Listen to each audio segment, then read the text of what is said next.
¿Sí? Vale, pues, sorry, again, English. Welcome to the fourth edition of the Urban Talks. The Urban Talks are a series of itinerant talks that aim at opening a debate with citizens, professionals, public and private sector about culture and creativity in the context of urban transformations and urban contexts. For this edition, the Urban Talks has also the support of Centrino, an European Horizon 2020 project that focuses on leveraging the potential of industrial historical sites by valorizing their heritage values while fostering the implementation of the locally productive and creative hubs. I will give the floor to Pablo Muñoz, an urbanist and researcher at Fab Lab Barcelona, that will give us a brief explanation about what Centrino is. Thank you, Milena.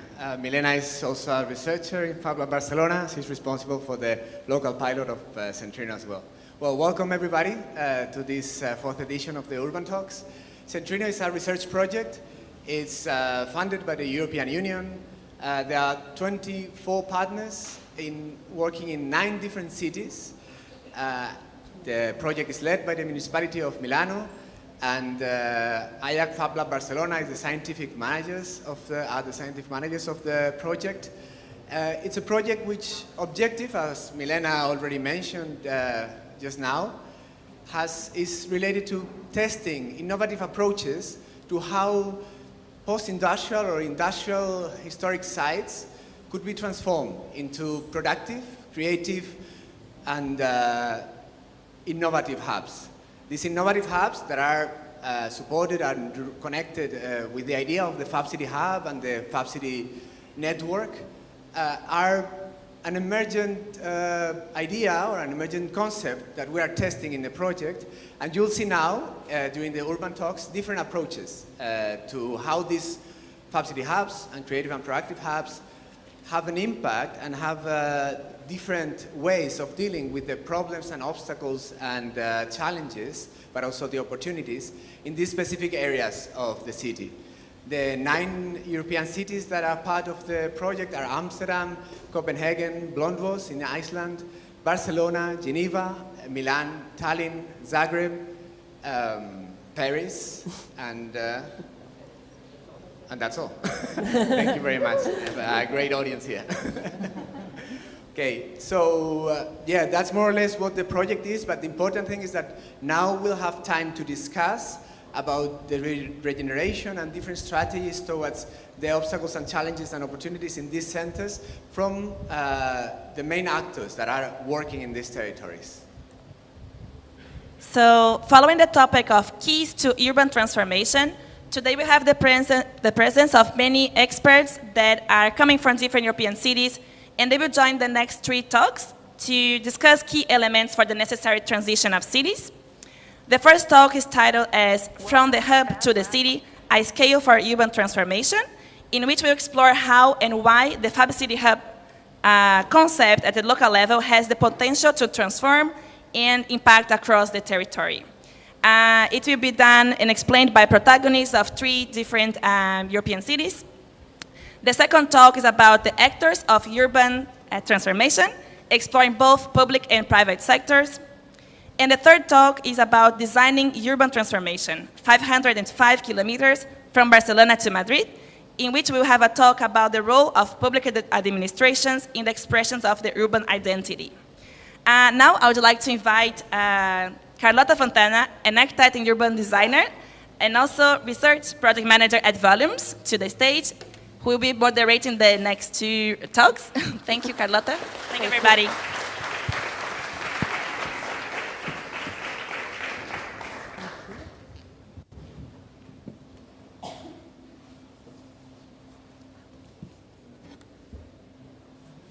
Well, I would like to invite the 3 guests to the stage, Cécile, Bojan, Liat, and Zoe. We will have time to present. I will give you the mic to present yourself.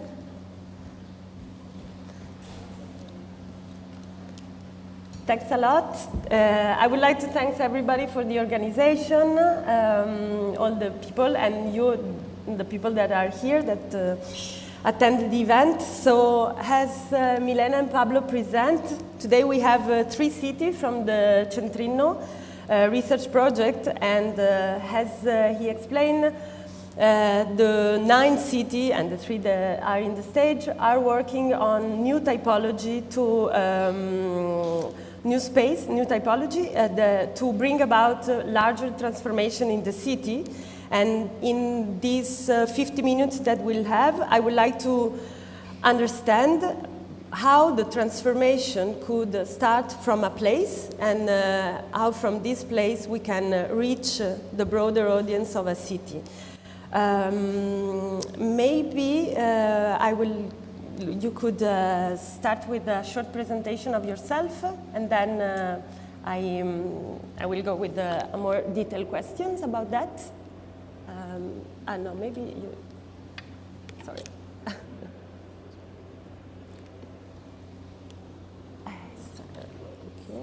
Okay. Yeah. Oh, thanks. there's 4. Okay. Should I go? Yeah. That's Like that, right? Yeah. You hear me. Hi, my name is Cecilie Bang-Schulze, and I am an urban strategist at the Danish Design Center. So we're working together with the municipality of Copenhagen at the Copenhagen pilot, where we're working in the neighborhood of Copenhagen called Nordvest or Northwest. Yeah. Thank you, Cecile. So I'm Liat Rogel, and I work in the municipality of Milan in the unit of urban economy, fashion and design as project manager for the activities of the Centrino pilot, and we will talk to you about that later. I'm Zoe Romano. I'm based in Milan. I'm a digital craftivist and consultant for the Centrino pilot in Milan. And I'm a representative of NEMA, that is a network of profit and non-profit companies in Milan. Hi, I'm Bojan Baletic. I'm a professor at the School of Architecture. I'm the professor at the School of Architecture in Zagreb, and working on the pilot in the part of Zagreb called Sesvete with the local NGOs. Yeah, thanks. The first question that I think is important to address is how your city is framing this idea of the Fab City Hub, and what's your local, the model you are developing of this Fab City Hub, which are the form that this model are taking, and how this model is capable to bring larger transformation in the city. And maybe, Cecile, you want to start? I can do that.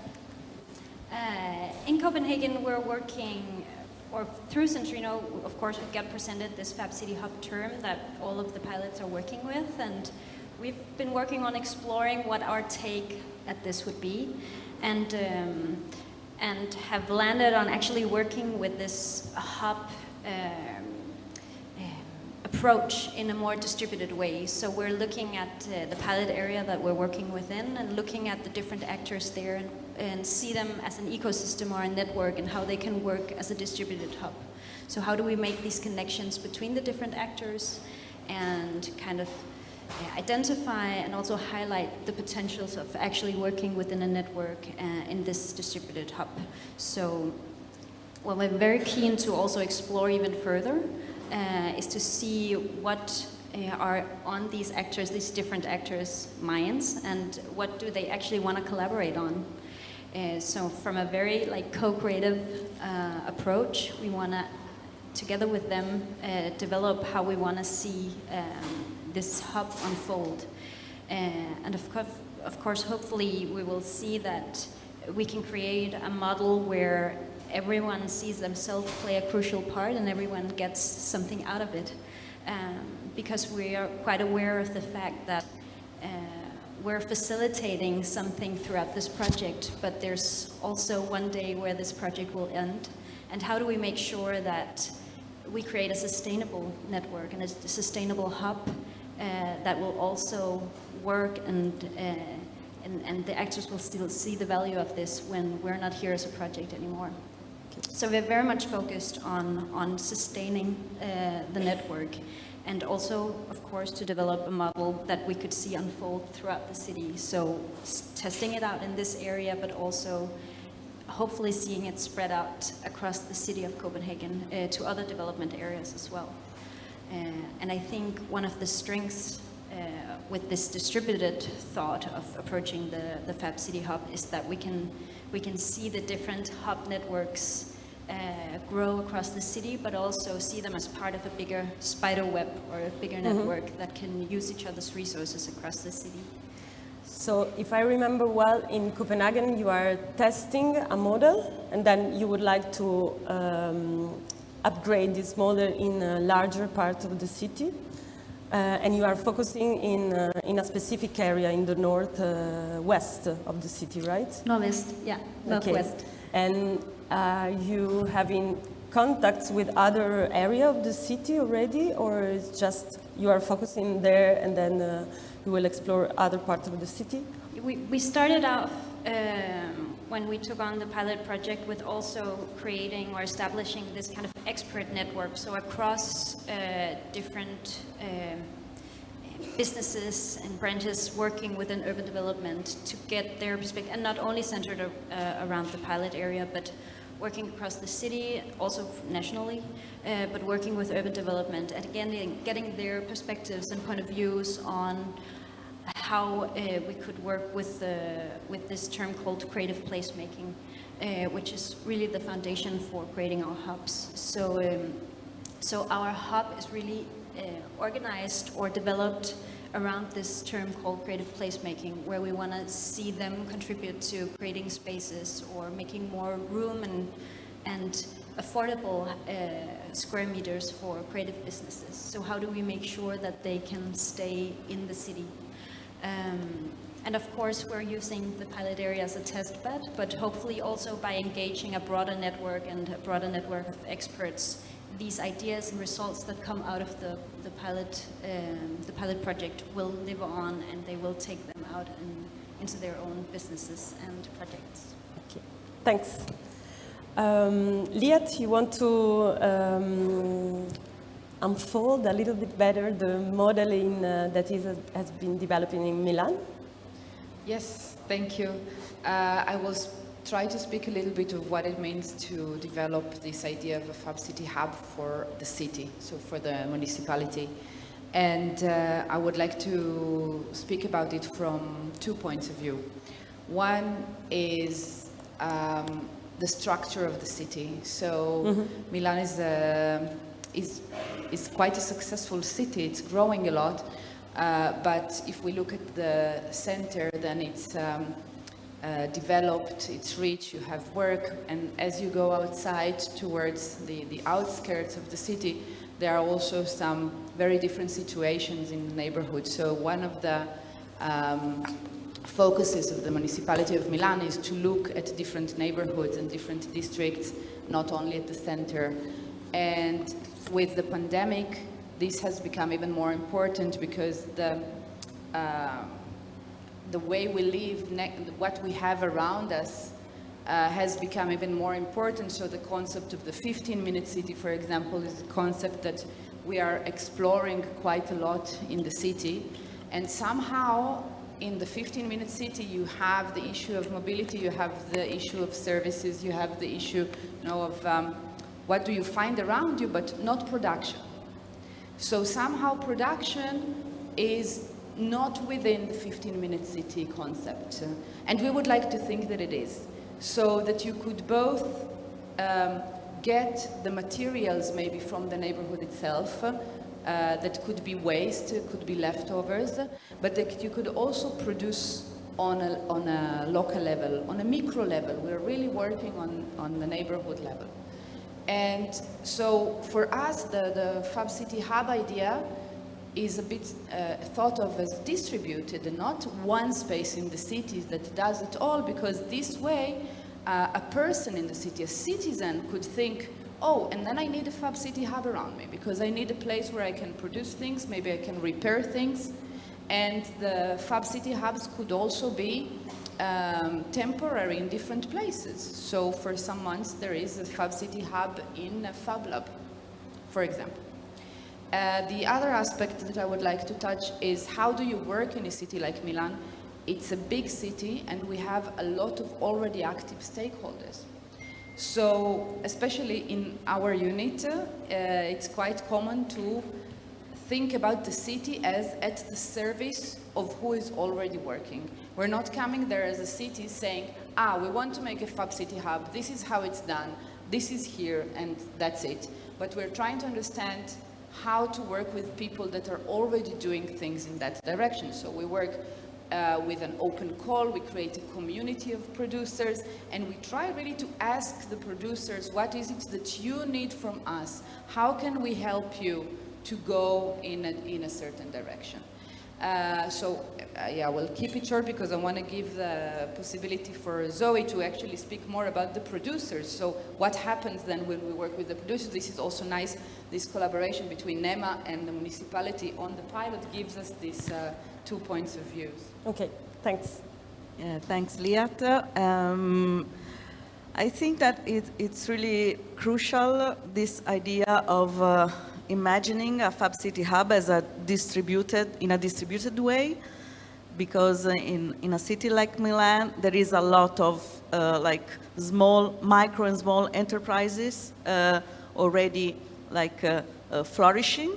That's been happening in the past 20 years, because a lot of freelancers or startups or small enterprises starting up with new ideas, because we are in a post-industrial society, and there are some areas of services and products that is not touched by the big companies. And so our focus actually, all the 9 cities of Centrino pilots have a different topic, and Milan is focused on design and fashion. Of course, we have a limited amount of time and resources, so it's better to focus on a topic, and we decided, of course, as Milan, to say what's going on with fashion and design. There are tailor shops repairing and making things. There are for them it could be useful to have leftovers of textiles that are produced around the city of Milan. There are still some factories there, but also in design. There are new designs based on biomaterials, and the materials you can gather it through the city, because there are a lot of leftovers that are biomaterials, and you can create also small plants of processing this part. So the first I've been in the maker scene for the past 10 years, and so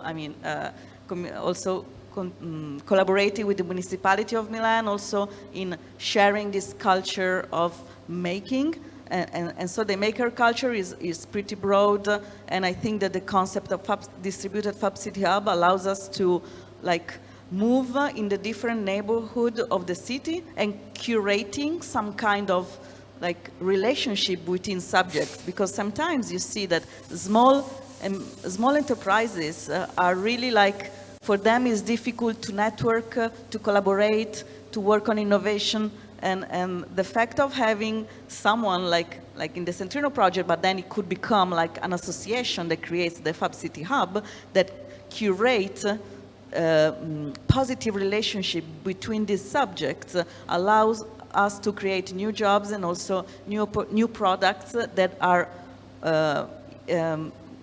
that comes from the metabolism of the city. That's the idea. So we are it's good that we can do this pilot, because we can really engaging since the beginning the stakeholders.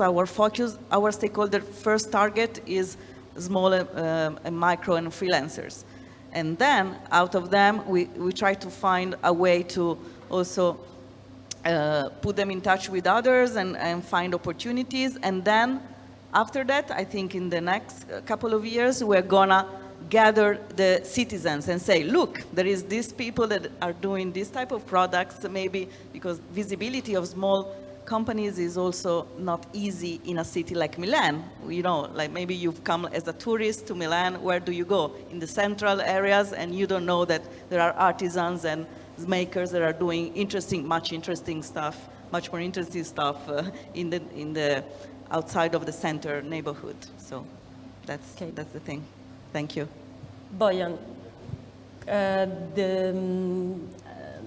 the starting point of Zagreb was to invest an old factory, and today the idea of this old factory and starting transformation from this place changed a little bit for the condition of the places, for changing of condition. And what is interesting in Fab City, in this idea of the Fab City Hub, is also the resilience that those places could answer. So maybe you can tell us about how the first idea of the Fab City Hub shifted to a different one in Zagreb, and giving a little bit of context on that. Okay, gladly. And how this shifting will bring the transformation and Can I start from the transformation? Yeah, sure. Okay. Because this is how we started. Thanks. In fact. Several years ago, the local community asked us, the Faculty of Architecture, to come to Sesvete, which is the east part of Zagreb, where they felt they didn't have the urban quality and standard present in other quarters of Zagreb. They are a big quarter, 70,000 people, the best demographics in Croatia, so they were very, how can I say, they became they needed some kind of, they had a feeling that they needed to transform the quarter. So we looked at it in general and proposed something after making a study that we called the green and blue Sesvete, how this whole quarter should develop. And in order to satisfy some of their urban needs and facilities they lacked in Sesvete, we saw that in the middle of the whole situation was an abandoned meat factory that stood there abandoned for 10 years, which was now a property of Zagreb, the city of Zagreb. And we suggested that in the transformation of this abandoned meat factory, we could solve all of the necessary needs for the urban standard and quality of life that they are needed. One of the buildings was the former head office of the whole factory, which was in a good state, and then we proposed to the local community and then to the local municipality that we transform this into a hub.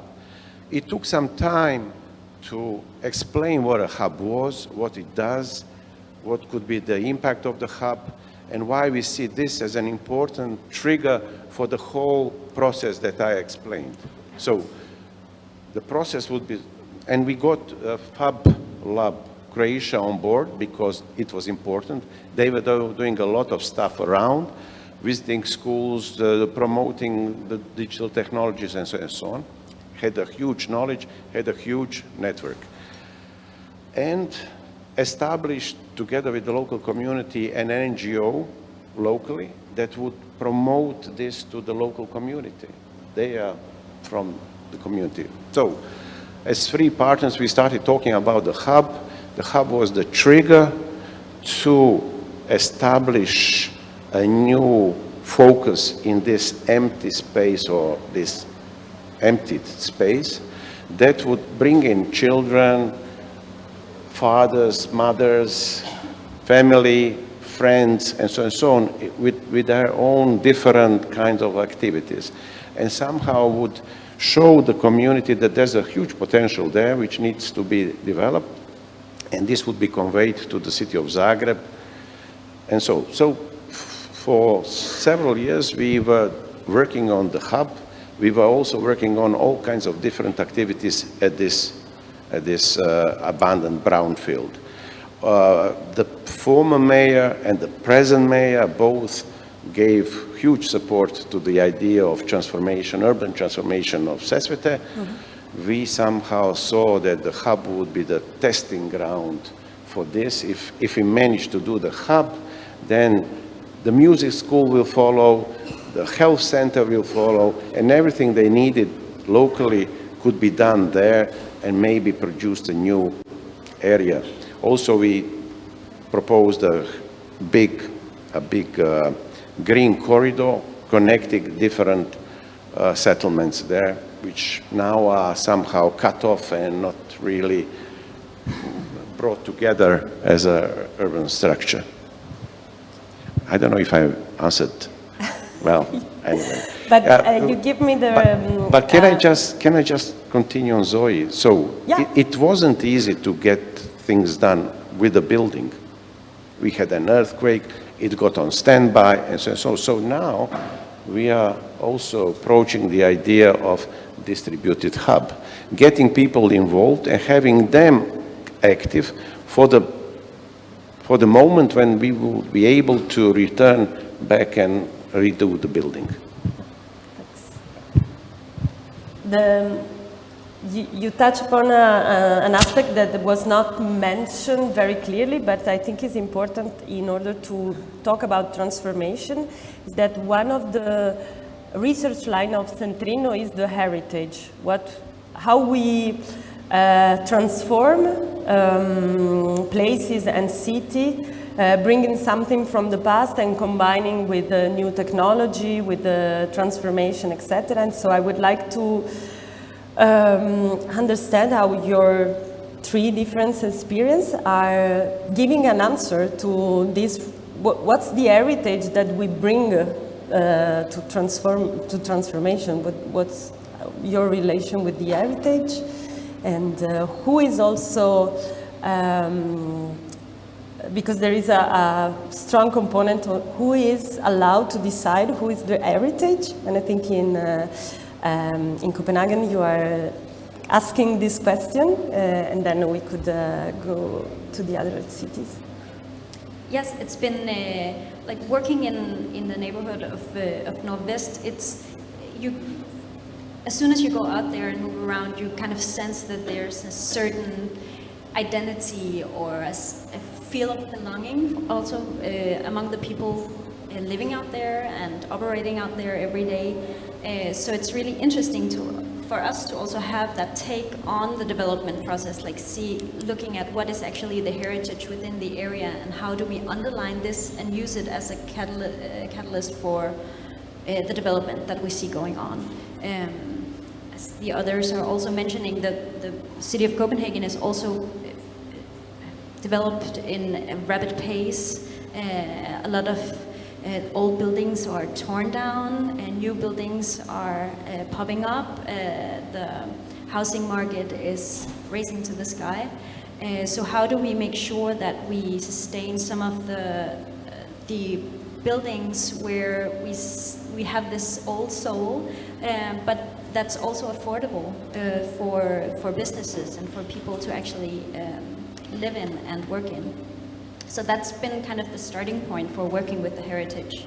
And from the project side and from Centrino's side, we've been working with this method called emotion networking, which is really based on actually creating or co-creating the heritage of a place or an area. So giving over the power from the municipality side to the people and the actors actually using the area side for them to also decide and put words on what is important in this area. And we've used that quite actively, also working together with the municipality to see what's the potential for actually pointing to these important identity markers in different areas, and using, of course, Nordvest as a testbed, but that's also a huge potential citywide. And we've been working together with some people in the municipality, developing these zoning plans, deciding what is preserved and what is maybe potentially torn down. And there has been some conflicts the past years in Copenhagen with buildings being torn down that were actually quite important to the people in the local areas. So it's very much on the politicians' agendas as well to see what approaches and what tools do we have to kind of avoid that in the future, basically. So getting the people to point to these important markers in the areas, identifying that themselves, co-creating, so to speak, the heritage that's in a neighborhood and what we really want to underline is important for the soul and what we want to sustain in an area is quite an important task within the project as well. Important and challenging also. And challenging as well. It's also a question of taste, right? What is important and why is an old industrial building important to preserve? For some people it's crucial that it's there, and for some it's just a building that they pass every day. What we've experienced is that it's a really good dialogue starter to get people talking and reflecting on what is actually the kind of the soul of an area, and what do we want to sustain, yeah, as I said, and really fight for keeping in an area.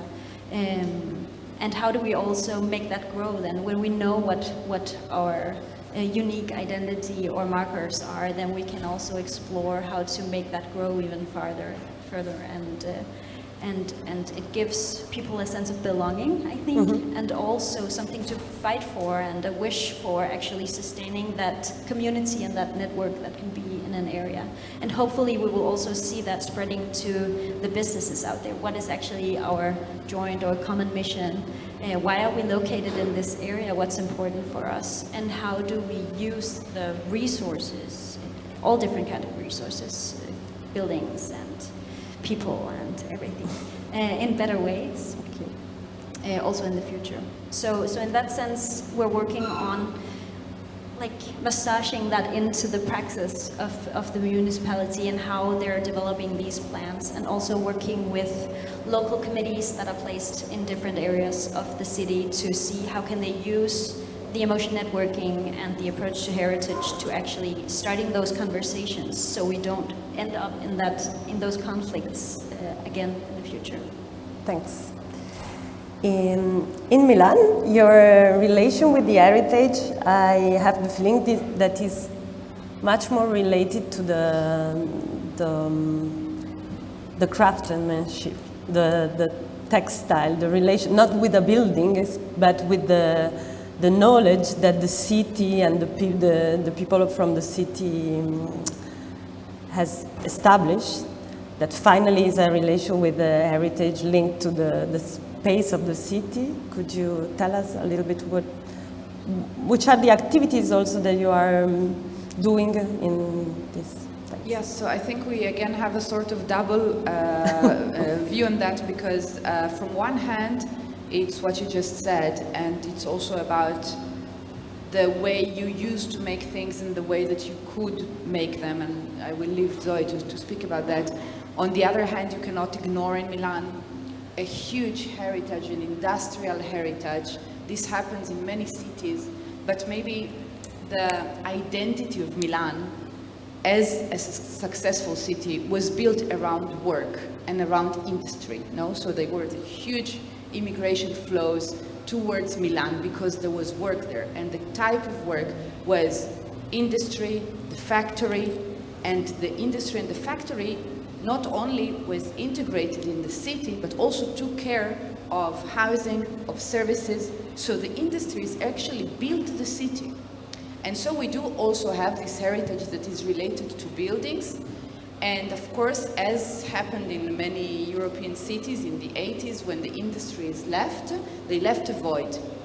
And this void has changed again the neighborhood. So from a neighborhood that was taken care of by an industry, everyone's happy that the industry is gone, you know, the smoke and but on the other hand, abandoned areas created places that were not pleasant to live in.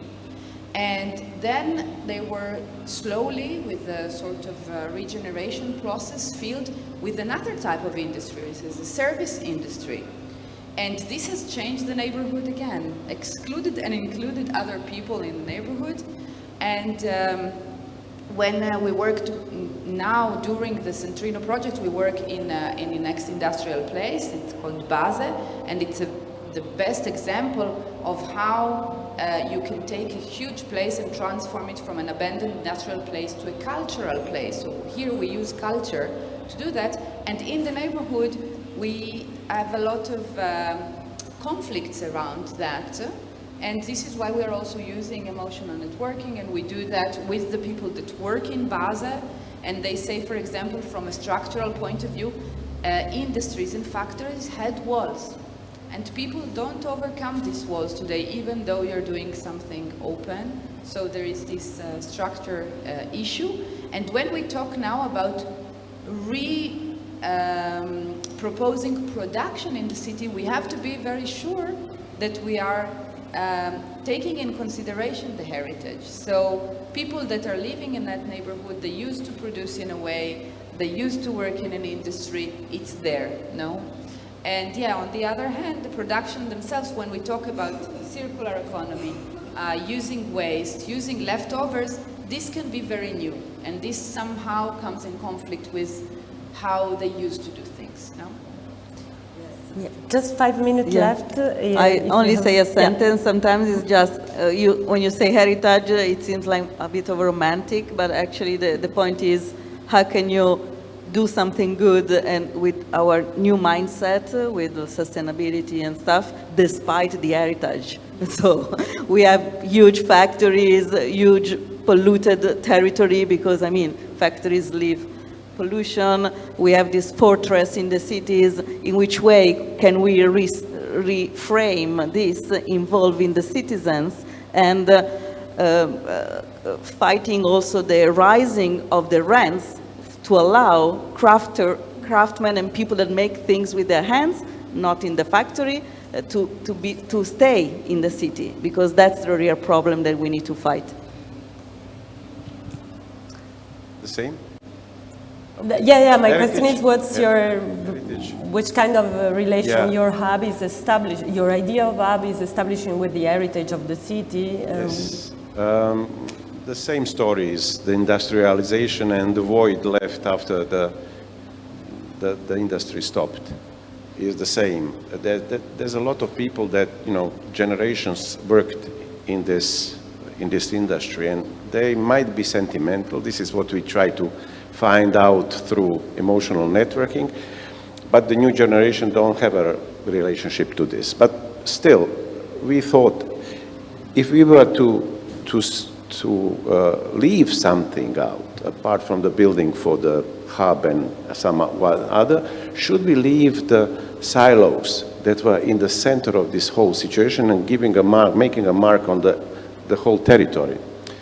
And if we do that, okay, there will be some questions of circular economy. We wouldn't have to destroy so much, and we would still have this thing as a memory of the past, but could we then make it into something interesting and new? And this is where the physical heritage stops. And then we thought, okay, the same as in Milano, we got now services, small scale, distributed, nothing of the big scale and the big vision of the industrialization. And if we start talking about digital technologies in the hub and change the mindset of the new generation, maybe we should be asking the new generation how they see the possibility of the silos. Maybe in the mindset of the new generation, which is, of course, not only school children, but older, they might see the silo as a data center and give it new life. Yeah, actually, the answer to heritage is exactly open the question to all kind of peoples. And what I find interesting is to open also the question to the younger, the children, and try to understand what they consider, what they want to bring to the future. Finally, is the idea of the heritage is that one also. We have, we are in perfect time, I think. Someone from the public has some questions?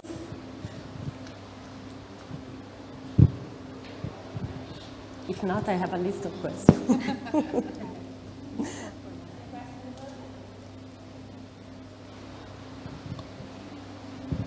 Hello, I'm Valerie. Maybe it's a bit contradictory, the idea, but urban talks, I mean, these urban labs and everything, it's really related to the people, to the city and the way we live in the city, but is there like a sort of idea of the reconciliation with nature also? Because in the world today, everything is happening in cities. The majority of the people on the planet live in cities, and there's a disconnection with nature and related to the sustainability world that we need to go towards. There's a sort of I mean, I just wonder how connected to nature this urban hubs can deal with and maybe bring to the people living in cities. I don't know if I make myself understand. Some of you want to take the question? To try and answer your question, we have at this moment, we have two projects. One is Centrino and one is Progirec, productive green infrastructure,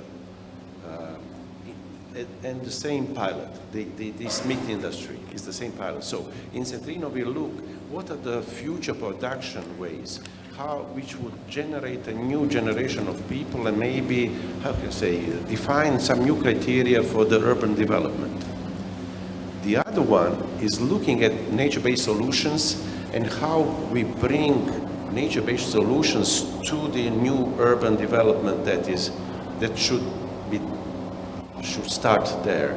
So green corridors, green facades, green roofs, and so on. So our hub was designed so that it had a green roof and it had green walls, and we were very eager that it wasn't just makerspace, fab labs, startups and so on, but the local community and local NGOs that deal with maybe ecological stuff have a space there. They could, prepare events and talk with the community about things.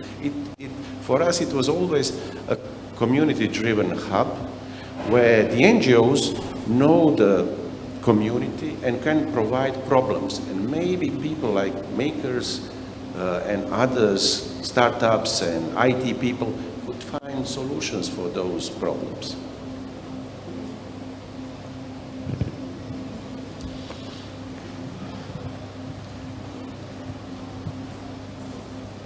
Thanks. I have a question for Milan. I wanted to know if, based on your experience, which are the advantages and disadvantages, if any, to work on the neighborhood scale and not on a city scale. So when you were talking about micro factory and really small communities, small environments. Thanks. Yes, thank you. So there is a challenge to work on a neighborhood scale. We see it now, for example, when we have collected around 60, 70 producers that we are talking to and that we know exist on the city level. And when we look at the map, not necessarily the sort of networking and relationships that we are trying to create between them are possible on a neighborhood level. No? So when we try to say, let's try to create a synergy between 2-3 producers so that they can create something new, it was very difficult to think that this will happen on a neighborhood level. Okay, so the situation now is that very often we meet producers from the whole city, and then what we would like to do in this second phase, let's say, is to explore more both the waste that we can have from a neighborhood. Again, with Zoe, when we looked for waste or leftovers, they were not necessarily from the same city, so we decided for a distance that we opt to when we look for them. But to work on a neighborhood level makes a lot of sense, and it's an advantage when you reach citizens. Because of course a citizen would use a Fab City Hub only if it's in the specific neighborhood, right? So right now if you need to go somewhere else to produce or to repair, you would not do it unless you're really passionate about it. So I think that our challenge will be this one. It will be to understand how to buy those neighborhood Fab City hubs to get the citizens involved. Just a clarification. In your case, a neighborhood, how many citizens, which are the dimension that you consider? I mean, consider Milan is 1,200,000, and we have nine neighborhood in Milan, districts. So yeah, divide, I think, more or less. I think that's also interesting in regards to working the way we are in Centrino, like pilot driven, because the cities have very different scales. So we will also be able to learn from each other, like you're saying, like Milan, 1 million, Copenhagen is quite smaller. So also what are like the boundaries of the experiments that we're approaching, and how do we learn from each other? Like doing something in a neighborhood scale in Copenhagen is super small. So we will very fast have to look across the neighborhood boundaries and look citywide, and also always with the focus of, okay, what's the national scaling potential in everything we do? But it shows us the possibilities and the boundaries of working in that small scale, I would say.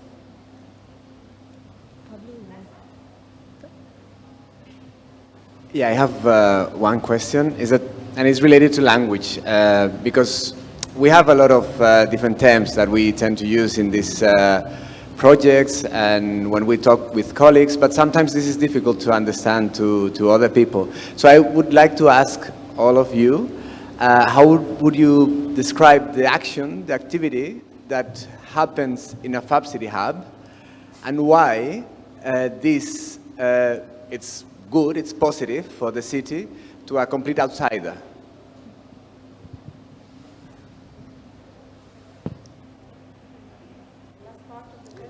Yeah, no, I'm just saying that, just asking this to a complete outsider, to someone that doesn't know anything about this. So asking, or sorry, not asking, but telling this person what type of things happens inside a Fab City hub.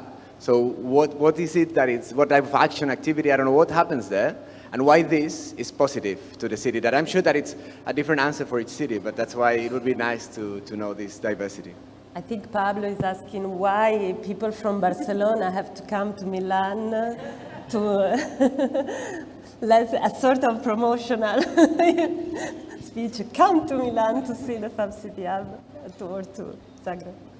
I think that with this type of work on neighborhood, and in Milan, it's like an organic activity that is happening, that neighborhoods are becoming more like focus on their characteristics that are different from another neighborhood, and they're organizing themselves like festivals of the neighborhood and things like that. So the Fab City Hub is kind of pushing in this direction, involving also more producers. So you will find more like original activities happening, not just in different type of neighborhoods. So if you are in the south of Milan, you don't have to go in the center, but you can stay in your area where hotels are cheaper, and things are going on, like movie festivals, but also like craft workshops and small production and designs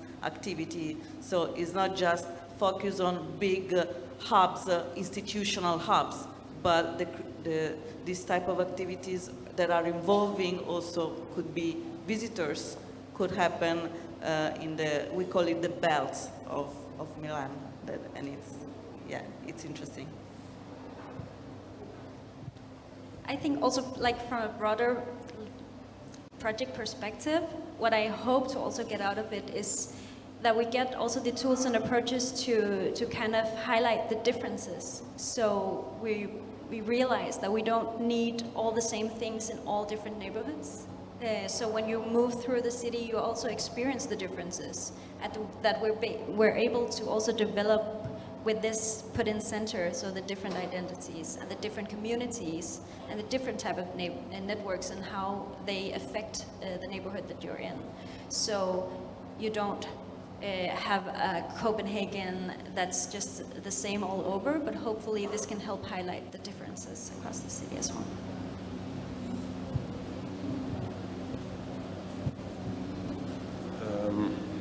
What to say? I think for the past 20 years, all of our European cities are going through transformation. And the hub is a concept that somehow is one of the instruments that can be used in somehow directing this kind of transformation. This instrument is geared towards digital technologies, production, somehow identity of the place, and in that sense, how can I say, it's very important for the communities that are left behind after the industrial part has finished. From monoculture to permaculture, in the sense that more diversity of, you know, if you live in a city of Milan, you have like a big brand that sometimes it doesn't reflect the people that live there. That is something that is an heritage, okay? And I think that this can like push the diversity of the creativity that happens in the city.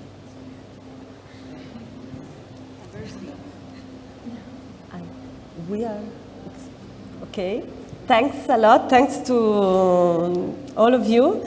To see all the activities that Pilot City are doing, and they are doing a lot of activities.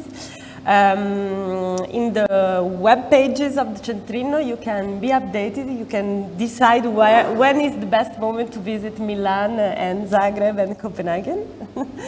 So I hope that this talk has been useful, inspiring, and they will inspire you to travel across those 9 cities to see the evolution. Thanks.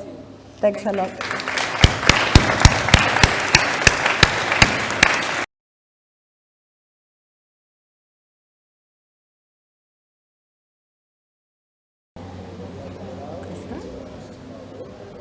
We are going to start in 30 seconds, so be prepared. Sorry? So this second talk is, the title is The Public and the Private, the actors of urban transformation. So if the first talk was exploring a bit the scale of the transformation, how from the hub we can reach a larger scale and transforming the city. The second one is less focusing on Centrino. We still talk about transformation and how creative and productive places are able to be the medium of this transformation, but more from the perspective of the actors. So we will explore how these places are like middle ground of collaboration between private, public actors, but also the citizens that are the one that could have a voice in this transformation. And I would like to invite Alessandra, Matthias, and Francesco to the stage.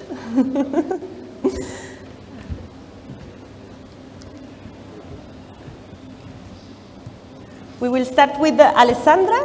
She's a senior researcher at Fab Lab Barcelona, and so she will start presenting a little bit herself, and I think we will have a video. And go, Alessandra, please. Welcome to Fab Lab Barcelona.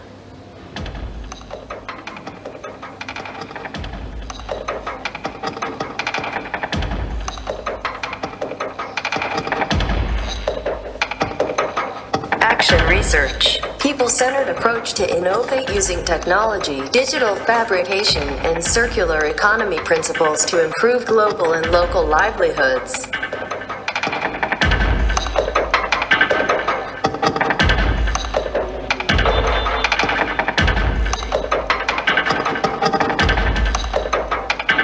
Education. Contemporary learning programs to support growth and innovation to achieve goals and understanding for future challenges.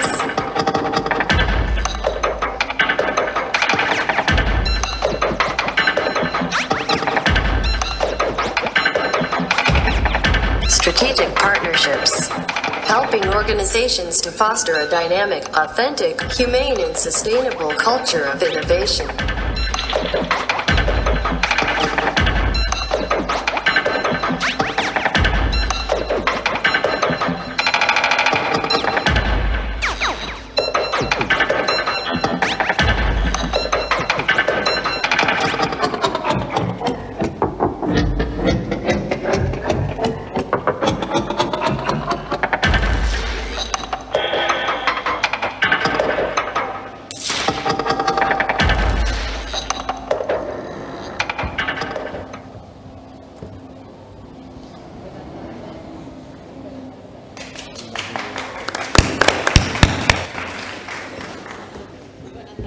No, I think you have.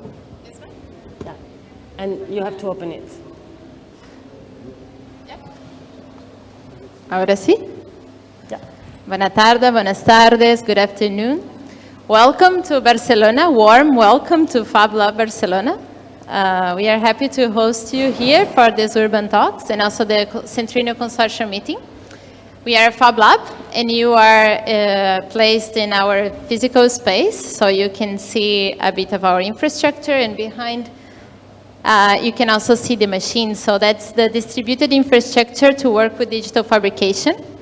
As you could see in the film, in the movie, the video made by Lina, there are some strategic areas that we've been working here, engaging with the local communities, and also doing research, education, and some products and services with a few companies that would like to understand more about this world and how we can engage and be actors in this change that we would like to see. No? So welcome to Fab Lab Barcelona. I'm Alessandra, and I work with research at Fab Lab. Alessandra, but I will start with a question for you. Okay, great. And then we will pass to the other, because this one is, this talk is like from your perspective, how you work from as a privately owned institution, and how have you engaging with local actors, and somehow acting as a catalyst for transformation. Tell us Great. about this. Lovely question. Each Fab Lab, as you may be aware, has a different type of internal organization and also establishment, no? Not in the way of the way the machines are structured, but in our case, we are inside of the Institute of Advanced Architecture of Catalonia, this building. We are privately owned.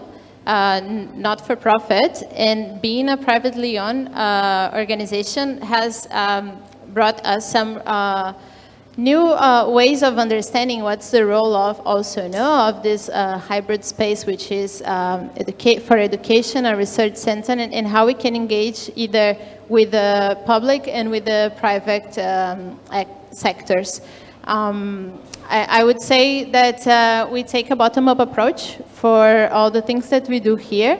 So we try to engage from the early stages of new projects, from the ideation phase when we are doing a new research project or new localized interventions in the context, that is engaging with a community of practice. So either a community that already exists, working in a certain topic, who is already interested in a certain topic, and considering the idea of tackling some social or environmental problem that we would like to address. So engaging with these local actors and seeing how that can be empowered, how we can enable the local community to make a different and perhaps more valuable impact in the world. We have many European projects, and that's public funding, and from this opportunity that we have, we try also to embrace the distribution of this opportunity with the local actors. So a few of you were able to visit some of these spaces in the community. So, for Perhaps you know Leka, which is a local restaurant, which is here at the corner, or Biciclot, which is another establishment, which is part of our work that is trying to give better social use of the land here in Poplenot. You might have seen different spaces in this area, which is where we make most of our prototypes. And if I can say something about this area, you might have seen many cranes around. So you see that is an area under development, Poplenot. So they are, since the year 2000, advancing a plan here, which is called the 22 at. And in the 24 year, they review the plan, and that's an urban plan for an economic development of this region now, and it brings some challenges that we might be familiar with, as speculation, as gentrification, and since, well, we have been here for 15 years now, Fabula Barcelona, we have been also learning how to engage with this territory and how we can actually bring these European projects and the projects that we are engaging to make an impact for and with the local people. The plan has been reviewed, and our critiques and also what we believe is that we can empower local actors to have plans that are going to cope more with the narratives that we are trying to build and that are already existing in the neighborhood. There are many people dreaming with a different urban development plan for the region in the Poplenot neighborhood, in the San Martí district. So how can we become part of the solution is a question that we always try to address with the opportunities that we have here at the lab. So you might have the opportunity to meet some of the people that are engaging with Centrino and beyond in other projects. And you perhaps have had the opportunity to grasp that spirit and that willingness to make a change. So we act more or less as a magnet of like-minded people that have different backgrounds, multidisciplinary approaches, and can combine arts, technology to make innovations and prototype some ideas that we can test, experiment, fail, learn from it, reset, try again, and put this in a context. So situated innovation is super important for us. And can I go with another question building upon that? How do you work with the municipality of Barcelona? Is there a strong relation with the municipality and always changing, also because people change? And since you are here since 13 years, you were saying, how has been this relation along these years? Yeah, perhaps the most obvious answer now in the context of Centrino is the Fab City approach and the plan that was built also together with the local, with the municipality to commit with this change, no? By 2054 to have more locally produced and globally connected city, bringing this idea of localism and having the city as an octopus. No? So you can have the solutions more kilometer zero. In this sense, the municipality was active in engaging with this narrative and trying to co-create these ideas. But it goes beyond that for sure. In relation to the urban development aspect, now there is an open call, for instance, of Beat Habitat for actors as us that would like to contribute to reshape the 22 at plan and come up with some new solutions. A few of you were able to visit Cal Allier, which is just in the neighborhood, is a space that is owned by the Ajuntament, municipality, and we try to engage and bring this perspective to the table, like in this type of dialogue of proximity. So that's one example. Other example that we can give is our work, for instance, that is closer to my recent involvement in food and tech. So we are exploring how food is central, and I know that in Paris you're also doing a lot on this matter. So last year, Barcelona was the world capital for sustainable food. There were more than 670 projects going on. It opened up so many opportunities and new things that could be done in this sense of food. And we adopted, or we decided to embrace this niche, which is food and tech, and enlarge this dialogue from here. So we participate in spaces like the Food Council, let's say, as Agropolis. It's a space that is also facilitated by the municipality, so we can bring and raise these type of topics in a channel that eventually will be able to address some of these ideas. So I think it's important to understand the means that the city tries to create to listen to the different actors and act supporting that instead of contrasting that all the time. So we take a collaborative approach when we have this dialogue with the city, and we are pretty happy with the opportunities that are there.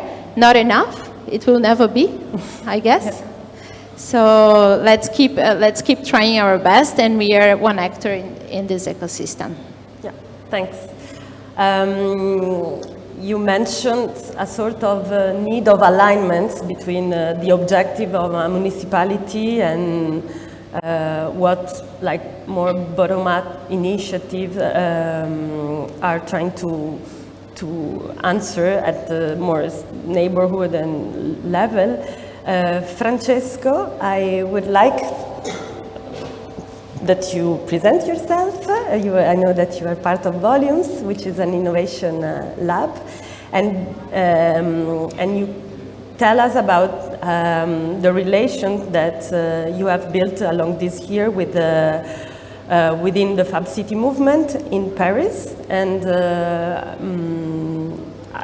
I know that you have also experienced, Volumes have also experienced in other country, in Italy, and the deal with the municipality is on a different, is of course different, but how have you worked on these two countries, and what's your feedback, your experience on that?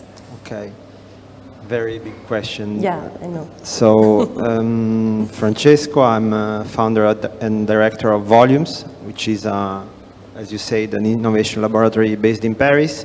We started 7 years ago by simply, or not simply, I don't know, but creating a hub for, let's say, open innovation, which ended up being the first food lab privately owned in Paris, maybe in Europe, I don't know.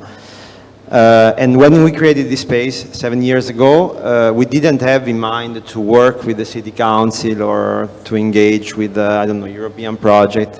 We just wanted to create space for exploration, which is something very hard to find in big cities, especially in Paris, because Paris is one of the most dense cities in Europe.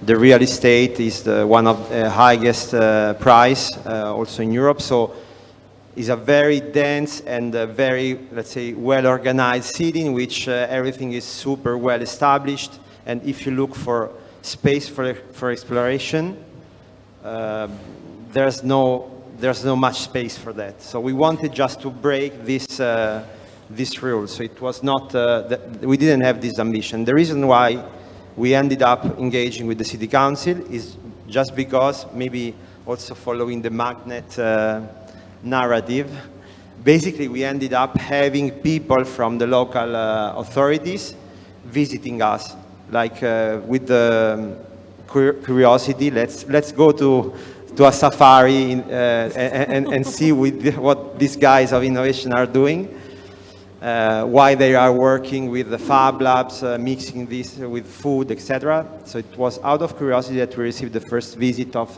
the city council, actually a visit of the Prime Minister of France the year after of the opening.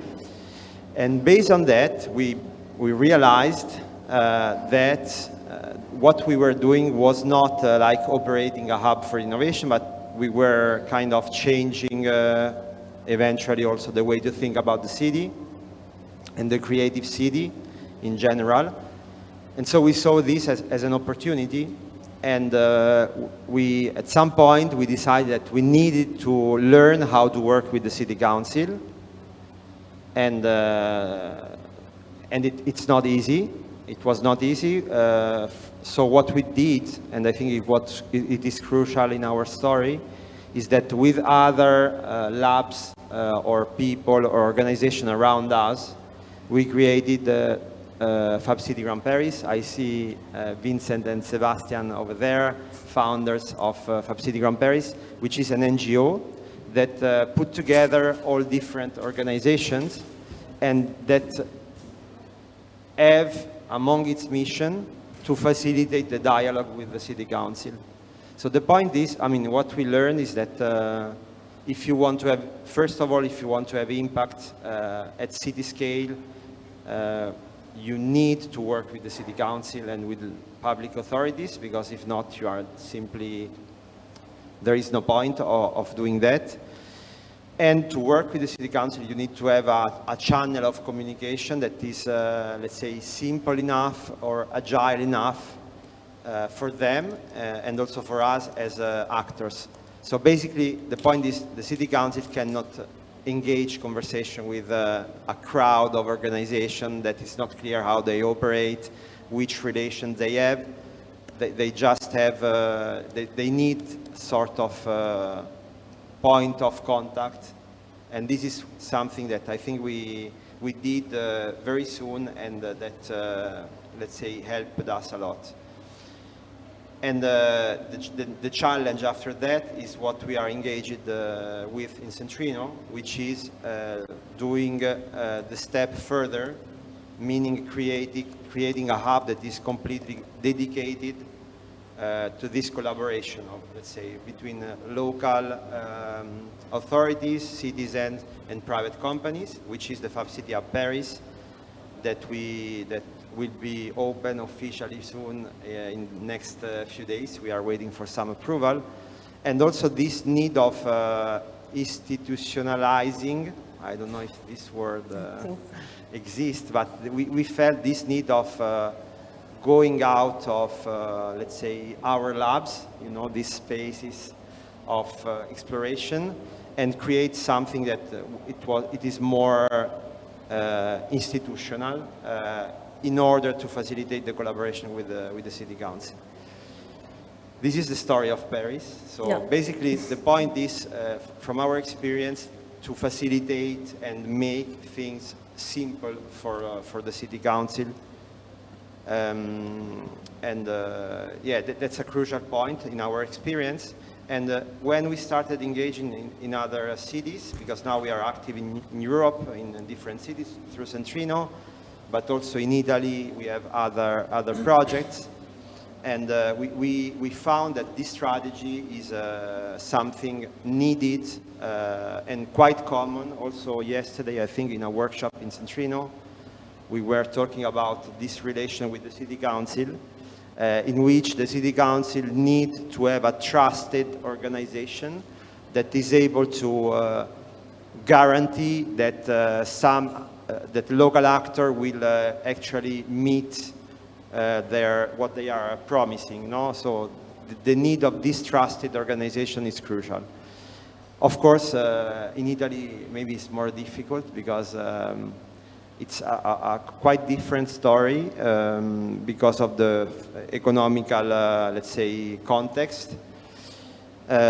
What I can relate from our experiences in Italy, in which we also applied some Centrino strategies, is that I don't know if people from Italy agree with this, but what we found is that there is a feeling or an awareness, like especially in the center, in the south of the country, like if the public kind of failed in a sense and need now is mandatory to work with private and citizen organization.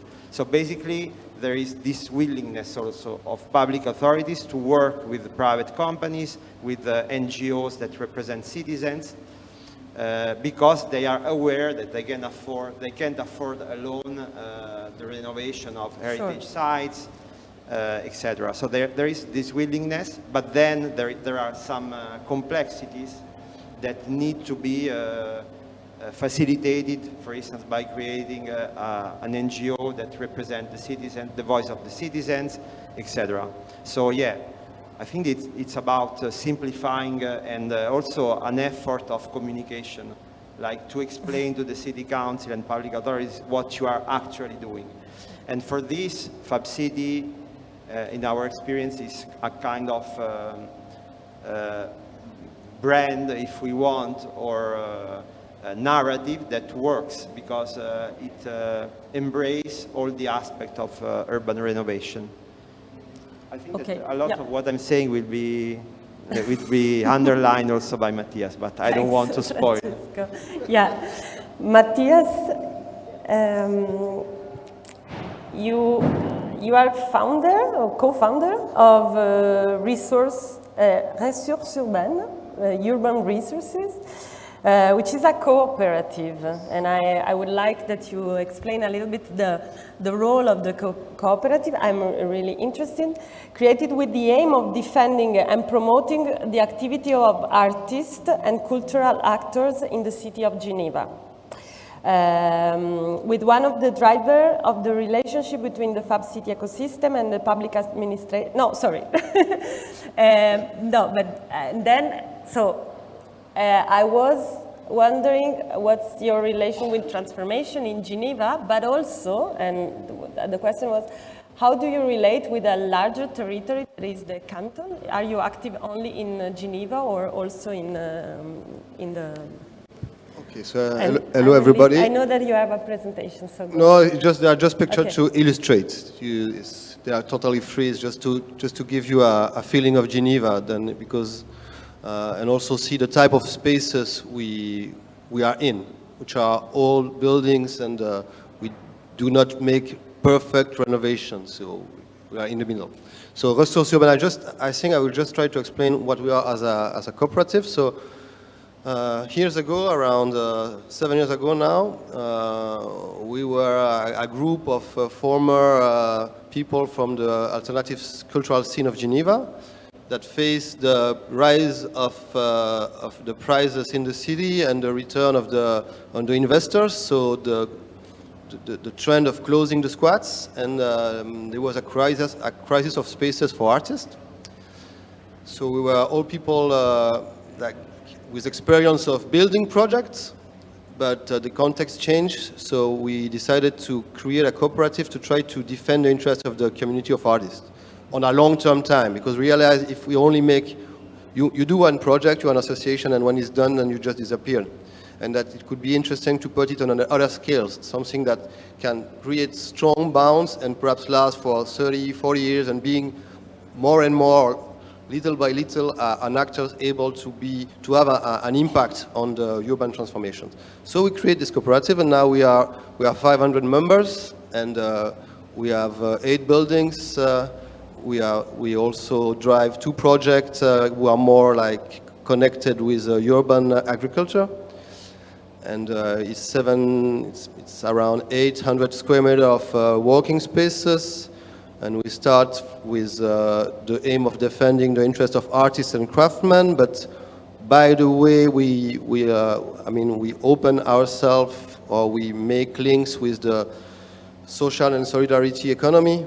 And we realize that more generally, what we are interested in is experimentation and space in the city for people that experiment something which is not connecting to the main economy or to the main rules of the society. So any people trying to make a different way is welcome in our structure. And we discovered that it's really important to us to go out of this idea of artists and to try to make links between artists and then also urban questions, craftsmen, social initiative, new economical way of thinking. So now we are a more diverse object. And through the building of our project, then we meet Centrino on the way, because we have relation. We can't do what we do without connection with the municipality. We do temporary project. Our aim is one day to to be owners of buildings, because then that means that we can stay in time, not us as person, but us as ideas and principle and way of thinking, I will say society. So we want our walls. We don't have so many. We are building now our first 3 pavilions, so we're happy of that. And our aim is to be able to be more and more an actor that have influence and is also able to give a voice on the beginning of urban project. I mean, also trying always to think on those actors like artists, social and economy, social and solidarity economies, also new actors of the transition. It's not easy for them to find workspaces when you do big real estates like here in Poblenou, those new buildings that cost millions and billions, and then the rent will be expensive, and those people, they need spaces to experiment, but they don't have money to pay those rents, but the input, or the output they give to the society are so important and so, I mean, so rich and so necessary if we want to go another way, that we have to find a way to give them spaces. So that's more or less our work. And I think the picture brings me to this. As an actor, we have also opportunities. So we start with buildings, but suddenly there was a public real estate foundation that contacted us to say that there was a space of 2,000 square meters that was abandoned. And they have to regenerate the urban planning that will take at least 5 years. And they ask us if we will be interested to do something on that plot. And then you say yes, so we joined us with some partners that were used to make a project of urban garden. And we start a project which is more social, and that slowly it became we tried to gather the community of the neighborhood around the fact of cultivating vegetables in small bags, because it was a contaminated area, so we cannot plant in the ground. So we buy small, we construct small, small boxes. We bring nice ground, nice, I think, la terre, nice earth, and we started with hundreds spaces to cultivate, and then from that part we start to put those people to come together and to drive the project by themselves. So our idea is to slowly let them driving these spaces. So now we are realized that we have never to abandon the people that we invest in some project, because it's difficult for them. So we realize that we make some steps backwards too much, also because of the pandemic, and now we have to reinvest the project if we want the project to make step ahead. So I don't know if I really understand your question, but I choose those pictures about this project in a plot ground because there are so many around. So they already destroyed the building, and I think it would be so nice to see a garden or whatever, a space where people just take wood, build together, and then have a space that is their space, even if it's for a short time, 2 years, 3 years, 4 years time, because it's creating bonds, it's creating links. It's the way always ideas come out, new people come together. It's also a space for people like unemployed, elder people, and they come out and they finally find a space to also be an actor of their neighborhood or whole on these small plots, and it's so nice to see it because it's so simple. It's back to simple things. And I missed my time is done? I start. No, sorry. It's okay. No, you we are not from Fab Lab. The second question was... no, the second question was more how you're working in the larger territory. No, you are focusing on Geneva? Or? So we are, I mean, it's always this question of trust, no? You get the trust where people know you, and you build the trust with time. So then in Geneva we say that we have built this trust. So we have been asked, we've made some small representative mandate in Lausanne just to share some experiences. I will not say that we share knowledge. I say we're more sharing experiences. We say, okay, we have done it this way. Everything is disponible if you want our status. And then we just make a step with those people founding a cooperative in Lausanne that also now have 2 buildings. but we basically work in our city. I think we can also do something in other places, but then it means that we have to stay, because you cannot come one day and think that you do a project. I mean, doing a project is being involved. So if I want to do something, for example, myself or one of my colleagues, we want to do something in another city, we have to go there and stay there for a time. If not, it doesn't make sense. So we can go share documents, but if we speak about making project, then I think you have to be linked with your territory, because that's what it makes sense. Thanks. I have a second question that I would like to ask to all of you, because Francesco mentioned the tendency of institutionalizing this kind of initiative, but at the same time you were mentioning the importance to have the municipality on board. I see a sort of contradiction on this tendency, which I have no the answer, and that's why I'm asking to you. That from one side, those initiatives needs the support of the municipality, but on the other side, this institutionalization is kind of like standardizing initiatives that, on the contrary, are organic by nature. They like allows for the unexpected. So how can we find a balance on this in order to continue to work with the municipality without having a sort of replication and comply with the rules? Yeah. So for us, it's always the question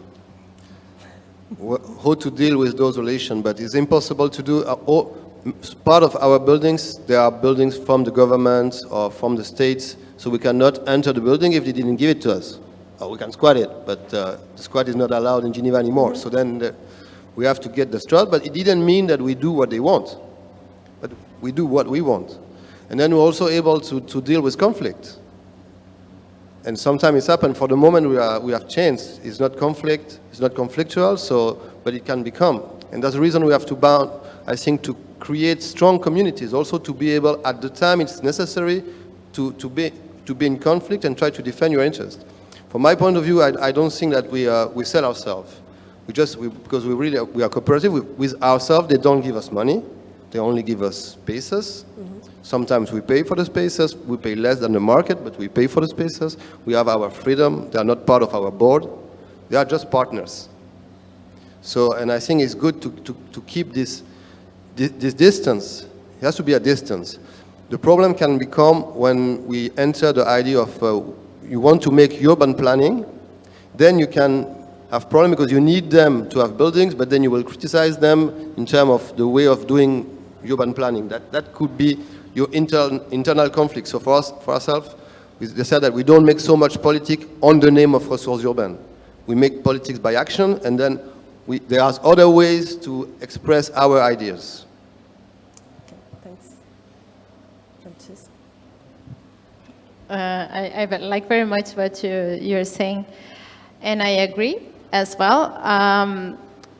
Managing multiple stakeholders and considering in this group of stakeholders also the public stakeholders is a challenge. It brings some difficulties and opportunities. And understanding the nature of your own organization, I think it helps to clarify how these relationships can evolve over time. And it has to be sustainable as much as possible. And I also like the responsibility of understanding the interventions that you do, either with the public sector or with the local actors, that you are starting to agitate a project, a process, and that's a process that needs to continue somehow. So you need to take responsibility over your actions and understand your role, your positionality, be reflective, and do this process with your best intentions, but also using the tools available, engaging with the correct people, and the municipality needs to be there, the public sphere and the private as well, as the academic world as well. They need to be involved in this process. So I would say that managing multiple stakeholders is super important. And how in our case, we could eventually perhaps give a complementary view on what you said, is like how we can contribute to participatory democracy. Our role on facilitating citizen-generated data, how we can bring more of this data that is being produced, all this work with cooperatives, with many organizations that are already acting at the ground, how we can make this visible, diversity and pluralism in a way, no? So I think giving space, helping this collective action and giving the right to the city somehow, no? It's ours. If we live in a city, we are helping to build it too, if we care about these spaces. So I guess understanding our role in an organization and as a citizen, it's very important. It relates with participatory democracy. It relates with the culture of being an agent and having the power over your agency, and also the energy and the action, as you just mentioned, no, both of you, to make something different and to make a change. So make her part of the change, being part of the solution, and not that much part of the problem. Thanks. Francesco. Yeah. I will, so the way I understand your question is, how do we, until which point we accept that our experimental activities or labs are institutionalized, or let's say the city, the municipality, how we are okay that the local public authorities take advantage of our experimentation by saying that now they are able to do the same thing in a very institutional way. No? So for me, the point here is, so for instance, now let me do an example that is specific to France, but very, very, let's say, central to this question. So in France, innovation hubs are called, let's say, third places. I don't know if you are familiar with this expression. Third places are these places in the city that you don't really know what they are. They are not houses, they are not offices. Basically this, no? It can be a lab, kind of school. So if you enter volumes, for instance, our first venue, you enter there, you don't really know if people live there, if there is a kitchen, why there is a kitchen. There are some entrepreneurs, then you see the guy from the startup. So you don't get the point. No? So this is called third place. And in French, it's translated into tiers-lieux, which mean exactly third places. And once, this was innovation, you know. And now it's not an innovation anymore because everyone is doing third places in France, even the government. The government is not doing a third places, but tiers-lieux is mentioned everywhere, like it's a strategic plan for third places.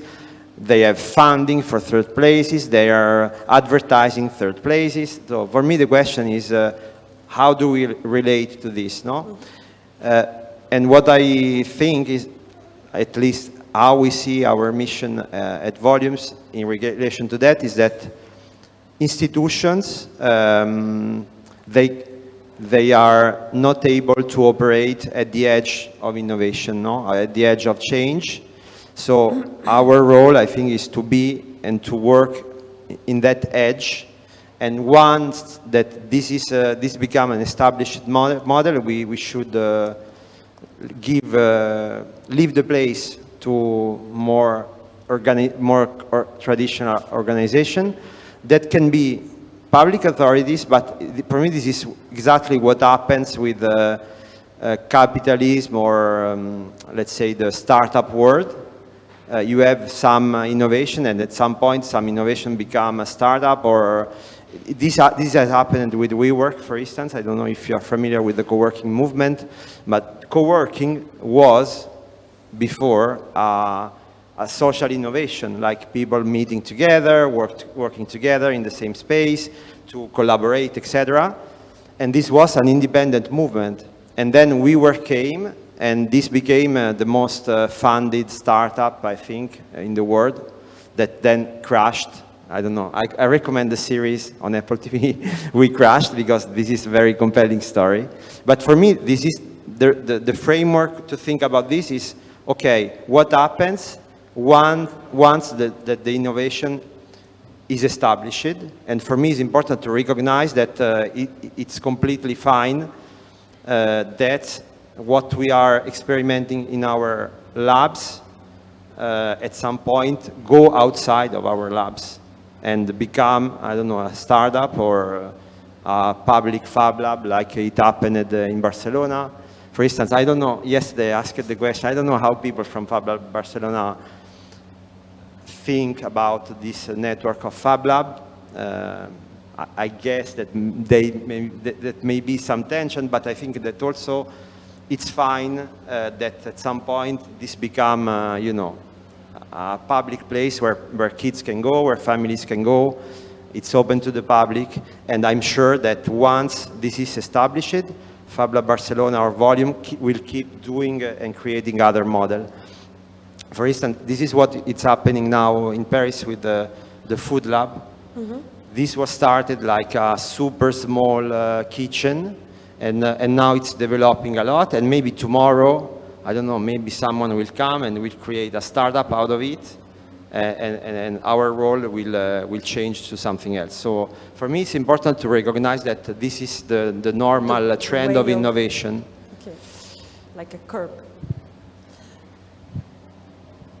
I can react just quickly about the relationship we have with the Ateneos de Fabricación, the public makerspace, and it's a pleasure actually to have all this infrastructure in a city. And Fab Lab Barcelona was engaged in the very early stages to conceive and help to come up with some plans for what is now well established. So just to clarify that, we are very happy that exists, and I think the more people have access to this type of laboratories and can have access to these tools, the more people will be empowered also to understand the value of using these tools to become whatever they decided to become for themselves.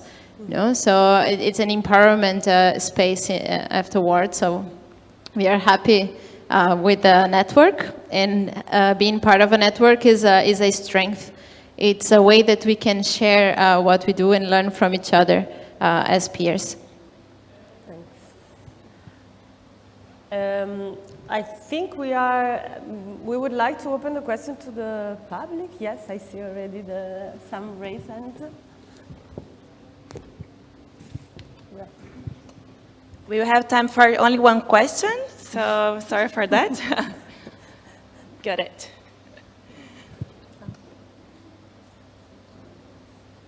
Hi there. I'm taking care of a space, a similar initiative here in Barcelona in the Glorious nearby. One question, compelling question to me, I would like to ask, how do you handle the, how can you manage the space and the people? How can you handle governance, internal governance, and private funding maybe, or effort from the community if it's a community? Is it centralized, decentralized? What's your mindset? Thank you.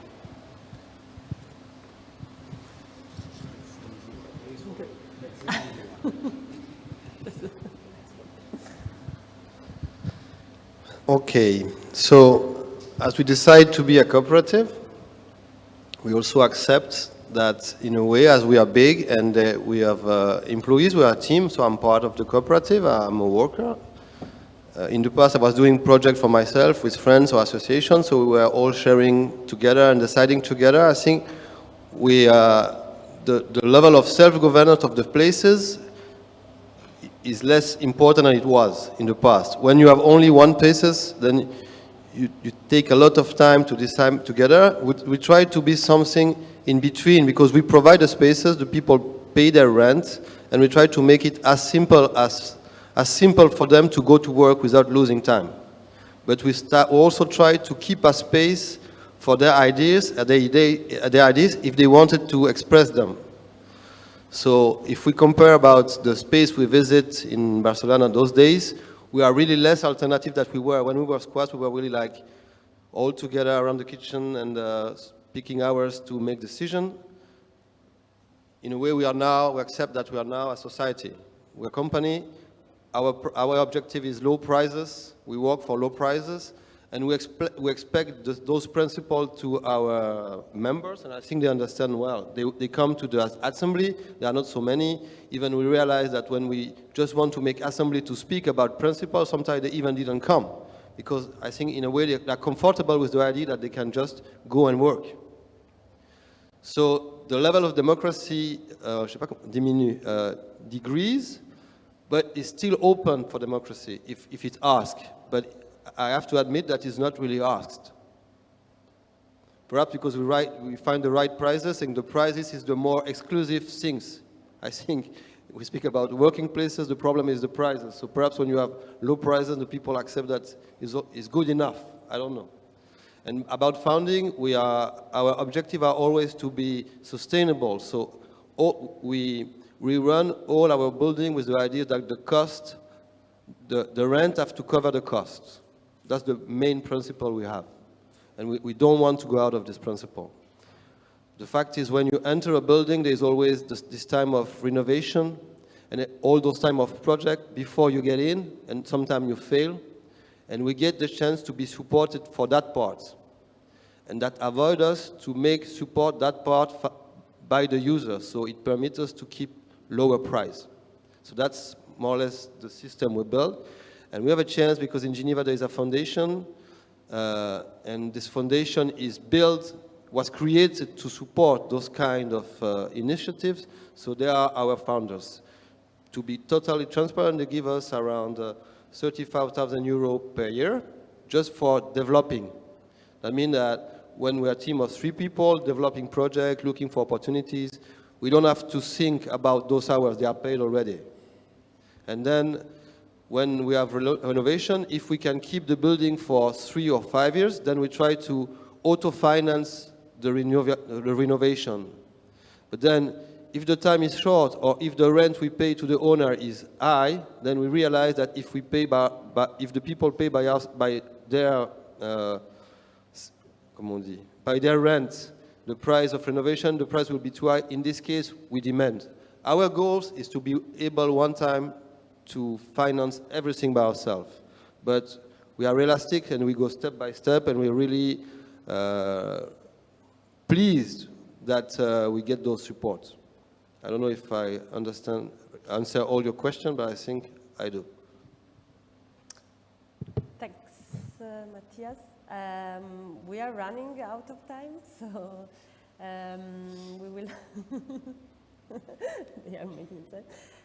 We will have 10 minutes of break, and then there will be the last talk. So have a break and then. Thanks, Alessandra, Matthias, and Francesco.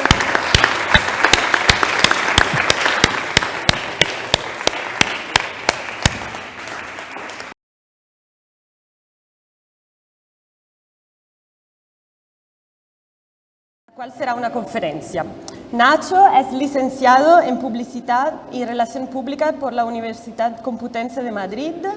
Ha trabajado como redactor en McCann Erickson y como director creativo en Contrapunto BBDO.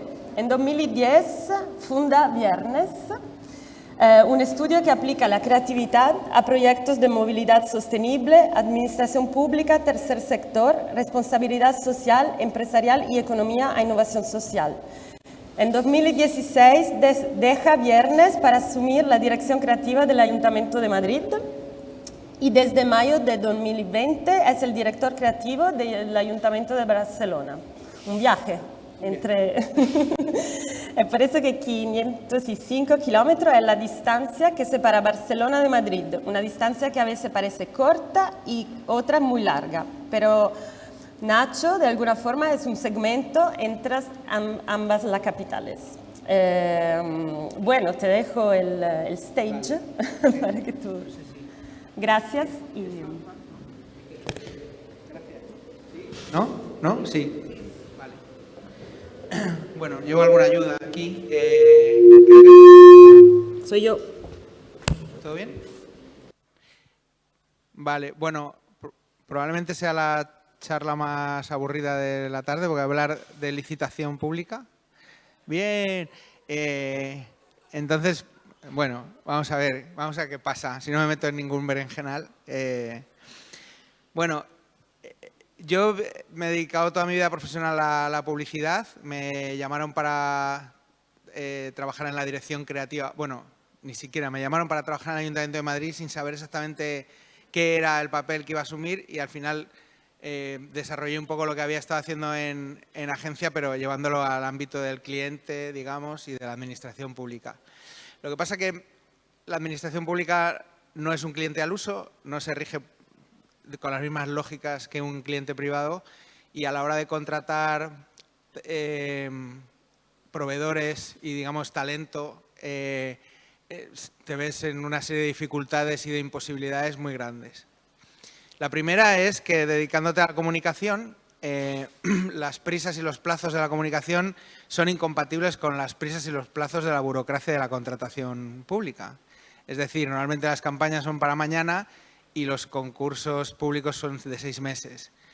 ¿Eso qué supone? Que en muchos casos la comunicación se haga mediante una figura contractual que es el contrato menor, que es una cosa más, es un contrato más rápido que se puede hacer de forma nominal y que tiene que ser inferior a 15.000 euros. ¿Qué sucede con eso? Pues que tienes que ir picoteando entre proveedores hasta que prácticamente se acaba el sector de la ciudad o de la región o el país y entonces además no consigues elaborar un discurso continuo porque estás picoteando con proveedores que empiezan de cero cada vez que se enfrentan a un proyecto, ¿no? Y si lo que quieres es plantear una narrativa un poco coherente es más complicado. Decía que no es un cliente al uso porque además, si quieres trascender un poco ese tipo de contratación, la administración pública, y voy a mirar mi chuleta porque siempre meto la pata, se rige por unos principios que son de libertad de acceso, es decir, que todo el mundo tiene la libertad y el derecho de acceder a la contratación pública. Publicidad, es decir, que se tiene que comunicar y todo el mundo tiene el derecho de saber que ese contrato se lleva a cabo, o esa licitación. Transparencia, evidentemente. No discriminación e igualdad de trato. Para esto la Administración aplica unas lógicas que fue como con la primera pared de lógica que me encontré yo. Yo, por ejemplo, estaba en contra del trabajo especulativo a la hora de los concursos. Creo que es un histórico en el sector de la comunicación, de la arquitectura, del diseño, de las industrias creativas en general, ¿no? La administración pública quiere que hagas el trabajo para saber si te quedas con el trabajo. Y eso, en muchos casos, es una pesadilla. Para muchos estudios de diseño es una imposibilidad porque no puedes estar jugando a la lotería 20 días, 30 días que dure un concurso y tener un equipo o a toda la agencia parada durante ese tiempo. Y eso ya genera unos incentivos y genera un ecosistema de empresas que sí tienen la posibilidad de licitar y sí tienen la capacidad de licitar. Una conversación que tuve con jurídico fue ¿por qué no se pueden presentar carpetas? Sería lo ideal, ¿no? Es el trabajo, además, el concurso de 15 días a mí me parece que te puede sonar la flauta y siendo un mediocre proveedor puedes tener un día maravilloso y siendo un absoluto genio puedes tener un día de mierda y al final te quedas con lo que no vale, ¿no? Y lo que me dijo ella, dice, bueno, pero es que en los principios de la contratación pública de igualdad de oportunidades, si Cruz Novillo presenta su carpeta, se queda 100 de cada 100 concursos y una persona que lleve 2 años dedicándose a hacer logos no se llevará ninguno.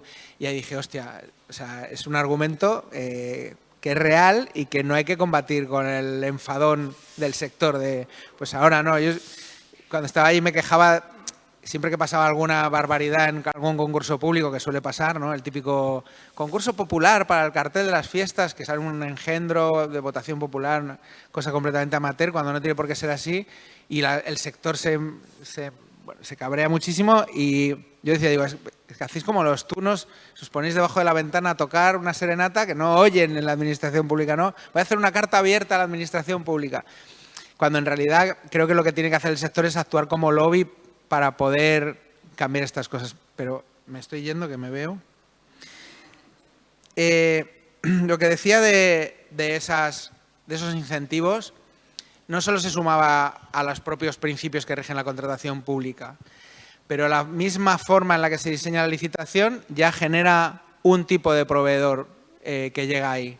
Es decir, si tú haces una licitación de 200 folios lleno de subjuntivas, con un lenguaje jurídico, con cosas que parece que son trampas, pero luego resulta que no, etcétera, estás diseñando una licitación para que solo concurse la gente que sabe concursar. Y eso ha creado un ecosistema de empresas que saben concursar y no necesariamente hacen el mejor trabajo.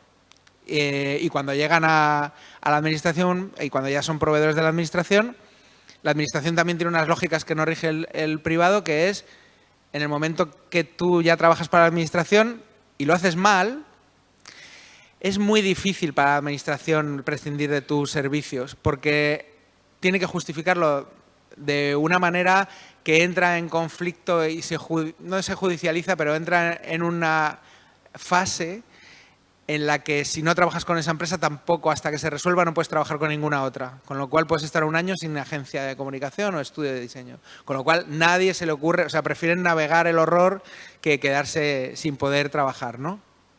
Y luego esa empresa además tiene puntos a la hora de presentarse al siguiente concurso, porque ya ha trabajado con la administración pública.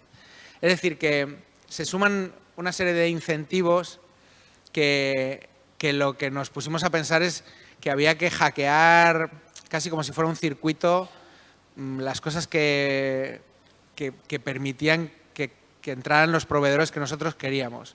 Por ejemplo, yo venía del sector, es decir, llevaba 20 años trabajando en el sector y vi con mis propios ojos la crisis de 2008 y lo que produjo, que fue como una especie de meteorito que cayó en la profesión y los dinosaurios del diseño y la comunicación se convirtieron en pequeños mamíferos de una explosión cámbrica de estudios de 2 personas o de una persona, que es donde residía el talento en realidad. Muchos de los grandes diseñadores del país ya no trabajaban en grandes estudios, sino que habían bajado sus estudios, a lo mejor eran autónomos o a lo mejor eran un estudio de 2, 3, 4 personas.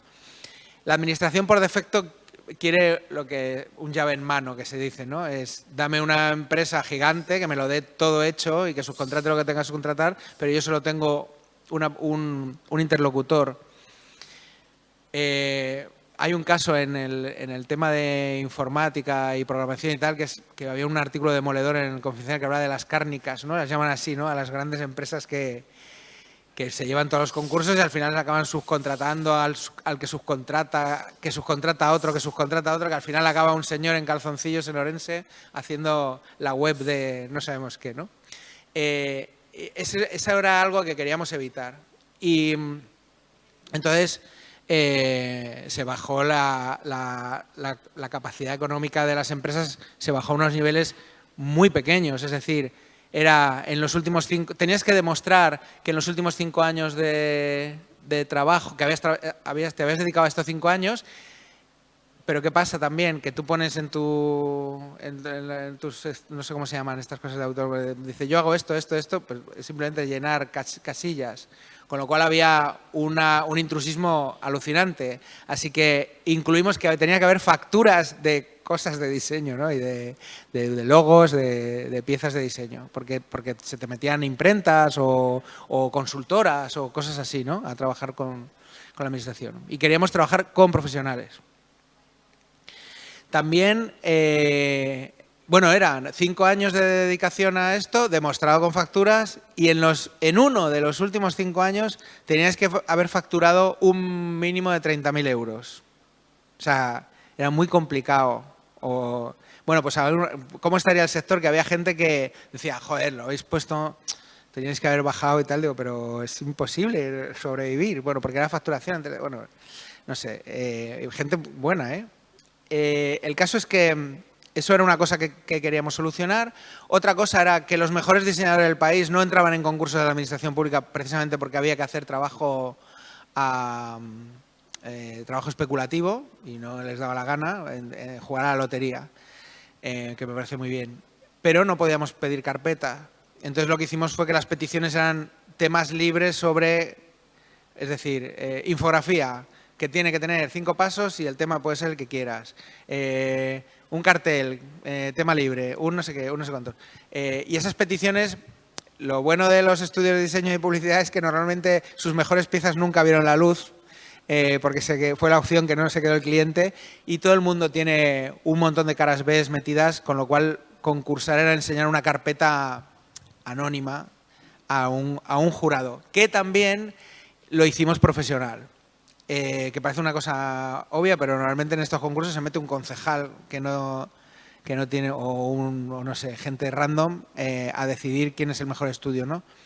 Nosotros lo que hicimos fue llamar a las asociaciones de diseñadores, de ilustradores y de creativos publicitarios para que nombraran ellos a los jurados. Y quisimos que fueran varias asociaciones para evitar también esto de que estas querencias que tienes cuando llamas a uno solo, y que fuera un número amplio para que fuera lo más objetivo posible.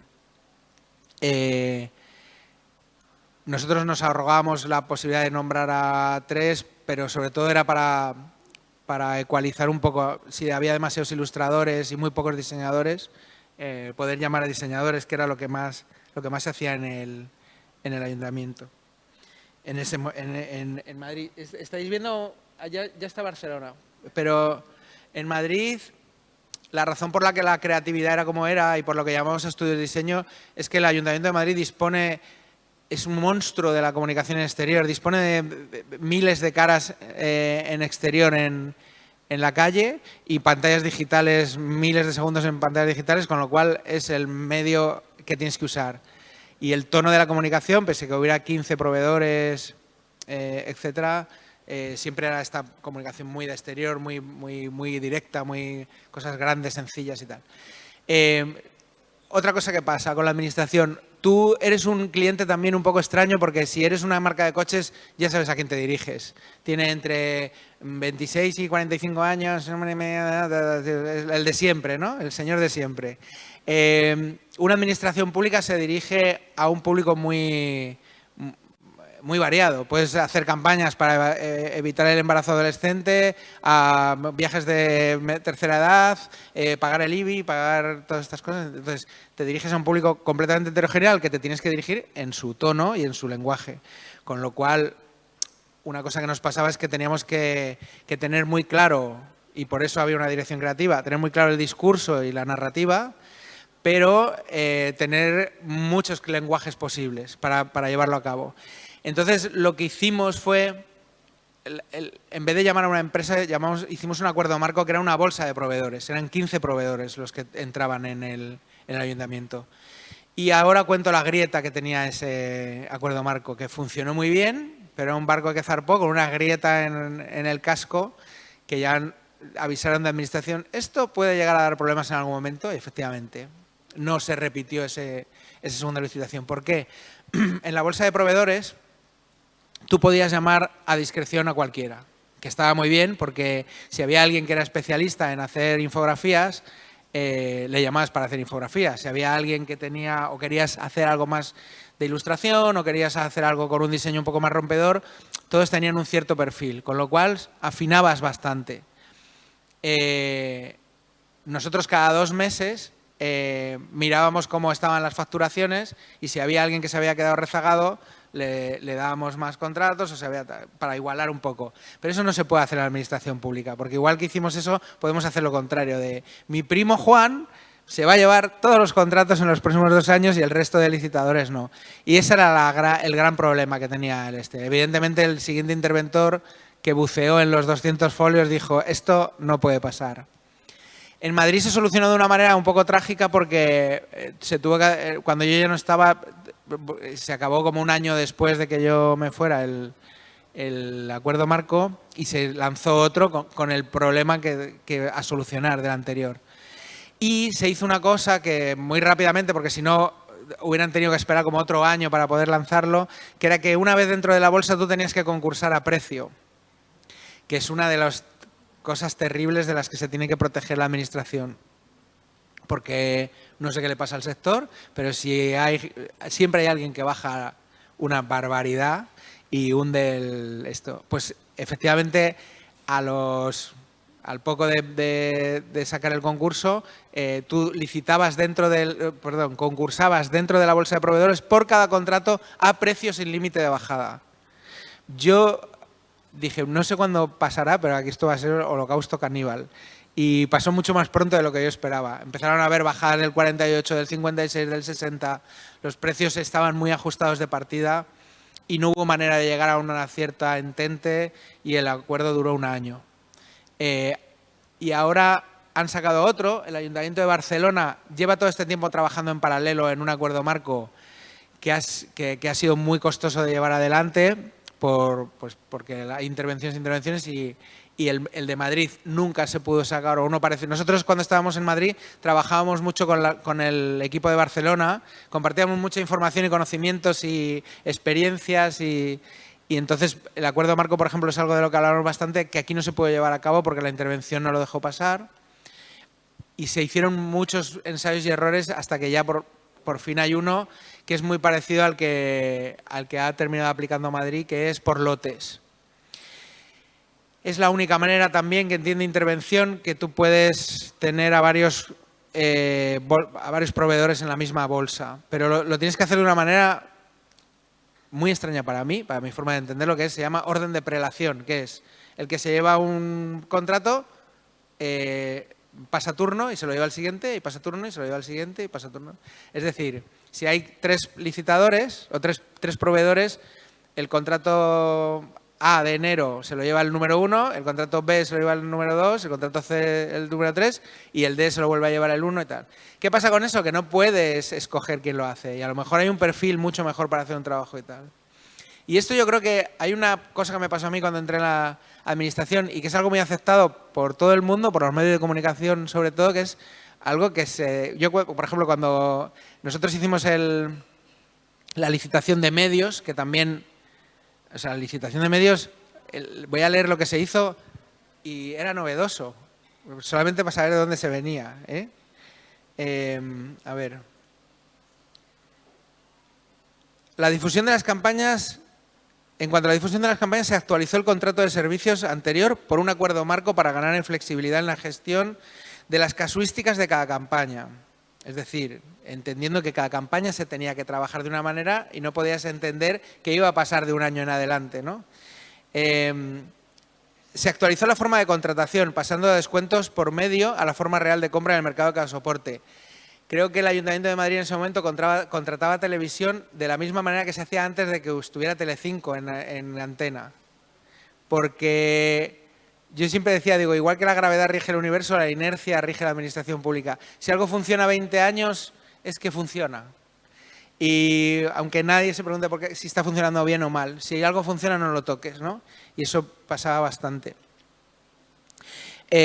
Pasando de descuentos por medio a la forma real de compra en el mercado de cada soporte. La inversión en medios se realiza en base a criterios de audiencia, afinidad y eficacia en coste y en función de los datos de audiencia proporcionados por las fuentes oficiales del mercado, adaptado al público objetivo de cada campaña, como evidentemente debe hacerse. Bueno, pues era novedoso. Por otro lado, se aplican unos criterios, y esto también era novedoso, se aplican criterios de transparencia pioneros en la administración, publicando los datos de inversión por soporte de forma abierta, proactiva y continuada. Es decir, trimestralmente se decía en qué medios se había invertido, qué campañas y cuánto dinero se había invertido, etcétera, etcétera. Esto, que parece una tontería, es que hay veces que se contrataba en bloque y te salían esas famosas campañas de prevención del embarazo de adolescente en La Razón, que creo que no es un periódico que lea ninguna persona de menos de 65 años. Entonces, pasaban este tipo de cosas y luego, de repente, a final de año veías que no sé quién se había llevado una cantidad de dinero que no le tocaba ni por audiencia ni por afinidad, ¿no? Bueno, se hicieron este tipo de soluciones. Aquí en Barcelona se está trabajando, lo que pasa que como oí el otro día en la radio, bueno, el otro día no, ya hace tiempo que Manuela Carmena estaba en una tertulia y dijo, todavía queda un año para las elecciones. Y Enric Julián le dijo, no, Manuela, solo queda un año para las elecciones. Y ya queda demasiado poco tiempo para las elecciones para saber si vamos a que sea conveniente sacarlo. Pero bueno, está listo está terminado. Y también se trabaja por lotes, por el orden de prelación. Y lo que hablabas del reparto y que me he ido a esto, es que cuando hicimos esta contratación de medios, evidentemente aparecieron las redes sociales. Y entonces había mucha más inversión en Facebook o en Instagram que en medios tradicionales, porque el público estaba ahí y no estaba en los periódicos. Los periódicos titularon una cosa que digo, se les ha debido escapar, pero decía, el reparto de los medios, digo, coño, IKEA no reparte su presupuesto publicitario, pero la administración resulta que sí reparte su presupuesto publicitario y se entiende como que sí se reparte. Y esa lógica del reparto de que se tiene que hacer, que la administración la cultiva haciéndolo de forma justa, lo entiende todo el mundo como que el dinero primero se tiene que ver cómo se reparte y luego ya veremos qué hacemos con él. Eso es como una lógica que es, a ver, ¿cuándo nos toca a cada uno? ¿Cuánto? O sea, es casi como, me acuerdo que Berlanga, antes de morir, contaba que tenía una idea de una falla que era una gran teta a la que se subía la gente y era la administración pública. Era como, vamos, debía ser una cosa loquísima.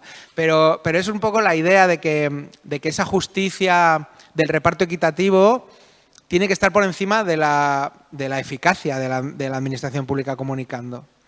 Entonces, romper esas lógicas no se puede hacer de una manera directa y siempre tenemos que hacer estos subterfugios de no es carpeta, pero lo más parecido a una carpeta es esto, no podemos hacer que se contraten, ¿cómo podemos hacer que se contraten cárnicas bajando a los límites insospechados la solvencia económica y todo este tipo de cosas que se tenían que hacer. Ahora, en paralelo al trabajo que estoy haciendo ahora, he estado una temporada colaborando con el Ministerio de Innovación y sí que se está intentando trabajar en que la Ley de Contratación de Servicios Públicos tenga un especial diseño para la contratación de diseño y creatividad.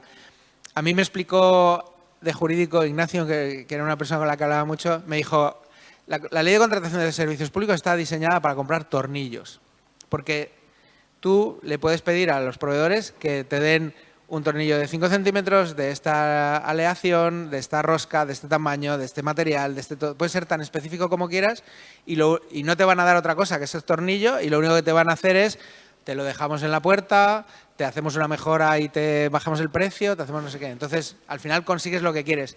Pero esa lógica lleva a pensar a la administración pública que un logo de 10 euros es mejor que un logo de 5.000. Y entonces, digamos que el juicio de qué es bueno o qué es malo en comunicación o qué está bien o mal hecho es completamente subjetivo y por tanto menos válido que el dinero o el coste. Nosotros también bajamos mucho el precio para evitar las bajas temerarias. Era un 65-35. Llegamos a tener un 70-30, pero nadie pisa tan allá en estos casos. Era lo máximo que podíamos hacer. Yo no sé si he estado media hora hablando. No he llegado. ¿Puedo seguir? 2 minutos. Bueno, a lo mejor es un tema así más jugoso para preguntas que para estar yo dando la tabarra de esta manera. No sé si tenéis alguna pregunta, duda, anécdota sucedido.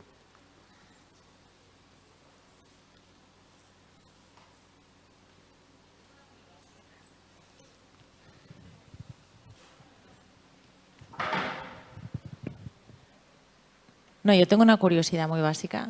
Diferencias y similitudes entre... Sí. No, a ver, pues mira, yo cuando llegué a Madrid, en la Dirección General de Comunicación se llama Dirección General de Medios de Comunicación y estaba absolutamente dirigida a prensa y a medios de comunicación. La publicidad y la comunicación lo contrataba cada jefe de sección, cada subdirector, cada director general, como Dios le daba a entender, porque la gente era brillantes ingenieros agrónomos, pero no tenían ni idea de marketing, pero tenían que hacer el briefing, encargar una campaña, juzgarla y lanzarla. Ese era el nivel de profesionalidad que había en la comunicación. Y en cambio en Barcelona hay una dirección de comunicación, cada regiduría tiene su cap de comunicación y luego cada distrito tiene su equipo de comunicación, o sea que está profesionalizado. De hecho, yo creo que, a ver, hicimos cosas, pero fue como la hostia, pero es que no había nada, es que no tenía mérito, el mérito era, de mérito hubiera sido no hacerlo mejor, porque no había mucho campo atrás, había como encargos específicos y cosas así. Pero en cambio en Barcelona ha habido una continuidad de buen diseño y hay un nivel base que era mucho más elevado que el que había en Madrid. Estaba más profesionalizado toda esa parte. Y luego, en lo que a mí respecta, las grandes ciudades, ¿cómo era lo de las grandes? Se parecen, las grandes ciudades se parecen bastante. Y yo incluso profesionalmente tengo una cierta sensación de déjà vu porque, yo qué sé, hice 3 San Isidros y 2 Mercés, que en el fondo vas a tocar las mismas fibras y estás comunicando un poco lo mismo. Luego tienes la campaña de Navidad, la campaña de Nadal, tienes la Feria del Libro, tienes San Jordi, o sea, hay paralelismo. Y luego, claro, hay campañas de ciudad como estas, hay campañas más estratégicas, más políticas, hay campañas de desincentivar o incentivar tal o cual comportamiento. O sea que yo creo que en ese sentido se parecen, pero la estructura era completamente distinta. Aquí había una cultura de diseño y en Madrid no.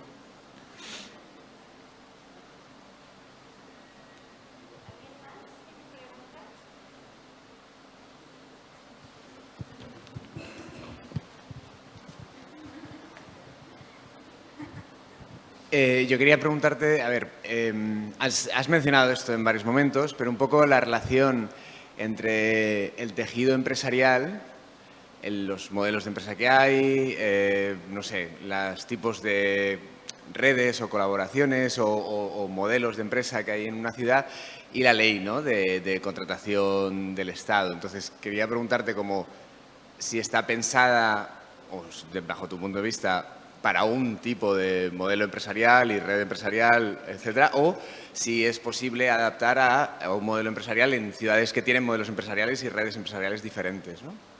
Sí. Pero yo creo que ahí la función crea el órgano un poco. La administración está interesada en que le den lo menos la tabarra posible. Por ejemplo, en términos de comunicación, una cosa con la que nos enfrentamos, y por eso el acuerdo marco también tenía esta parte de decir todo lo que sea diseño y creatividad se tiene que hacer bajo el acuerdo marco, no se puede hacer de otra manera. ¿Por qué? Porque muchas veces se hacía la contrata de, por ejemplo, la limpieza y a la empresa que hacía la limpieza se le pedía que hiciera la comunicación, que subcontrataba a un tercero. Y bueno, yo qué sé, o sea, en ese tipo de cosas te encuentras aberraciones como que el chapista te hace el wayfinding de un parque. O el churrero que monta la fiesta te hace el cartel, yo qué sé. Ese tipo de cosas que no tenían por qué pasar y pasaban. Entonces, en ese sentido. Luego, o sea, quieren menos problemas. Entonces, ¿y cómo están diseñadas las licitaciones? Crea un tipo de empresas especializadas en trabajar para la administración. O sea, hay empresas que el grueso de su facturación es porque saben concursar. O sea, saben en dónde sale una licitación, cómo se concursa, y cuanto más concursas, más sabes concursar. Con qué se gana, aquí vamos por aquí vamos por allá. Y luego esa maldad que tiene el concurso de 15 días, esas cosas que sacas en 15 días y la gente que lo juzga para que es, bueno, pues que sale de todo. En otros concursos puntuales, yo que sé, la administración ha sido bastante exitosa en campañas tipo lotería o las grandes campañas de Renfe o Correos, porque se hacen unos concursos tan grandes que acceden las mejores agencias del país, que van con todo y que compiten entre ellas, con lo cual muy mal se te tiene que dar para no sacar un anuncio que flipes. Pero bueno, en administraciones de más bajo nivel la cosa es distinta. Había un caso que creo que lo han cambiado, pero que era aberrante, que era la web del Congreso de los Diputados. Era peor que el de una pedanía, era increíble, era sorprendente. O sea, ni te cabreabas. Era como, ¿qué ha podido pasar? Era increíble. Yo creo que lo han cambiado ya. Pero ese tipo de cosas pasaban. Que era, ¿por qué? ¿Qué ha pasado? Y yo creo que era eso. Creo que no estoy contestando a tu pregunta, además. Pero bueno, yo creo que, por ejemplo, una cosa que nosotros hacíamos, hablando del tipo de empresas, nosotros trabajamos o teníamos más en mente a los trabajadores del sector, a los profesionales del sector, que a las asociaciones de profesionales, que a las asociaciones de agencias o de estudios, ¿sabes?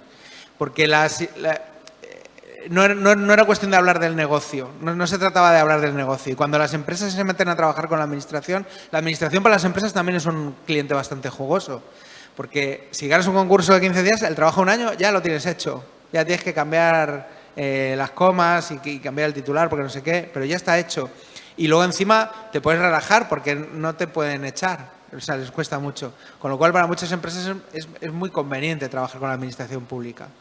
Entonces se crea un poco esa relación simbiótica de incentivos perversos que se tienen que romper se tienen que romper diseñando los concursos. Por ejemplo, estas cárnicas que acceden a todos los grandes concursos de me vas a hacer la web de la Administración Pública Española. En el GovUK, que fue como una cosa que revolucionó todo lo que es el diseño de... Ahora es como la referencia en el mundo de cómo un gobierno que tenía 1.300 webs se cargó todas y dejó una. Muy pensada en el usuario, es como el state of the art del diseño de servicio, de uso y de experiencia. Y lo que han hecho es que tienen una bolsa de ¿cómo se llama? Bueno, donde están todos los contratos, donde se publican todos los contratos, lo que han hecho ha sido dividir mucho el trabajo. Ya no se lo lleva una gran empresa, sino empresas especialistas en esto. Es decir, tú puedes ser un gran programador y un pésimo diseñador. O puedes ser tener un servicio de experiencia o un diseño de experiencia buenísimo y ser un pésimo, yo qué sé, cualquier otro tipo de especialidad que hay en ese sector. Y lo que han hecho ha sido dividirlo y dar el trabajo a profesionales más pequeños pero más especializados.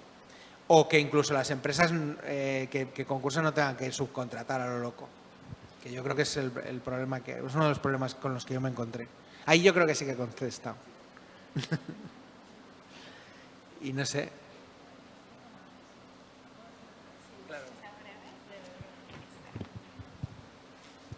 No, el mundo de la comunicación, como es tan cambiante, me preguntaba cómo, desde tu experiencia, cómo podríamos hacer que la administración estuviera más al día. Es decir, por ejemplo, con temas de comunicación se lo encargan a una agencia que tiene que subcontratar a alguien que sepa de anuncios online, en redes, otro que haga el diseño, otro que haga la programación, diseño de usuario. ¿Cómo hacemos para que la administración esté un poco más al día? A que las distintas fases de una campaña sean enseñadas por distintos actores. Bueno. Nosotros hemos hecho algo parecido en alguna ocasión. Trabajar con un estudio de diseño, por ejemplo, en cartelería. Habitualmente trabajamos con un artista y la parte de diseño gráfico lo hace un estudio de diseño, no el artista. Porque no tiene por qué saber de tipografías o de tal. Yendo más allá, bueno, a veces se contrata a una agencia que hace el concepto y el desarrollo de ese concepto y luego las bajadas a digital se puede encargar a una que hace las adaptaciones, que está más especializada en ese tipo de cosas. Lo bueno de trabajar con una bolsa de proveedores y que trabajen de forma recurrente y durante un par de años o incluso 4 con la administración es que ya saben el material que tienen, no tienes que empezar de cero cada vez que les cuentas y la relación que mantienen con el cliente ya no es tengo este business, tengo que sacarlo, no sé qué, sino que es a largo plazo, con lo cual, bueno, se trabaja de distinta manera. Evidentemente, si quieres que una empresa te haga todo, tiene que ser una gran agencia, un gran estudio, que hace muy buen trabajo también. Pero bueno, en el caso que nos tocaba, en el que yo creo que el 80% del trabajo de comunicación del ayuntamiento era diseño gráfico, preferíamos trabajar con pequeños estudios que con grandes estudios. De hecho, yo no creo que no hay... Incluso los grandes estudios de diseño gráfico serían, en términos de personal, pequeñas agencias de publicidad. Entonces, bueno, es un sector más reducido.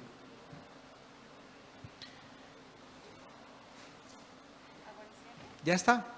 Oye, pues muchas gracias y perdonar la chapa. Gracias. Muchas gracias, Nacho, y al resto de nuestros ponentes. Ha sido un placer estar con vosotros hoy. Y bueno, queremos mencionar que las Urban Talks son organizadas por Poblenou Urban District, por Fab Lab Barcelona, IAC, por la plataforma y Life in the Woods. Y también agradecer por último a Fab Lab y al IAC por ofrecernos su espacio y a todos los que nos estén viendo por live streaming. Muchas gracias.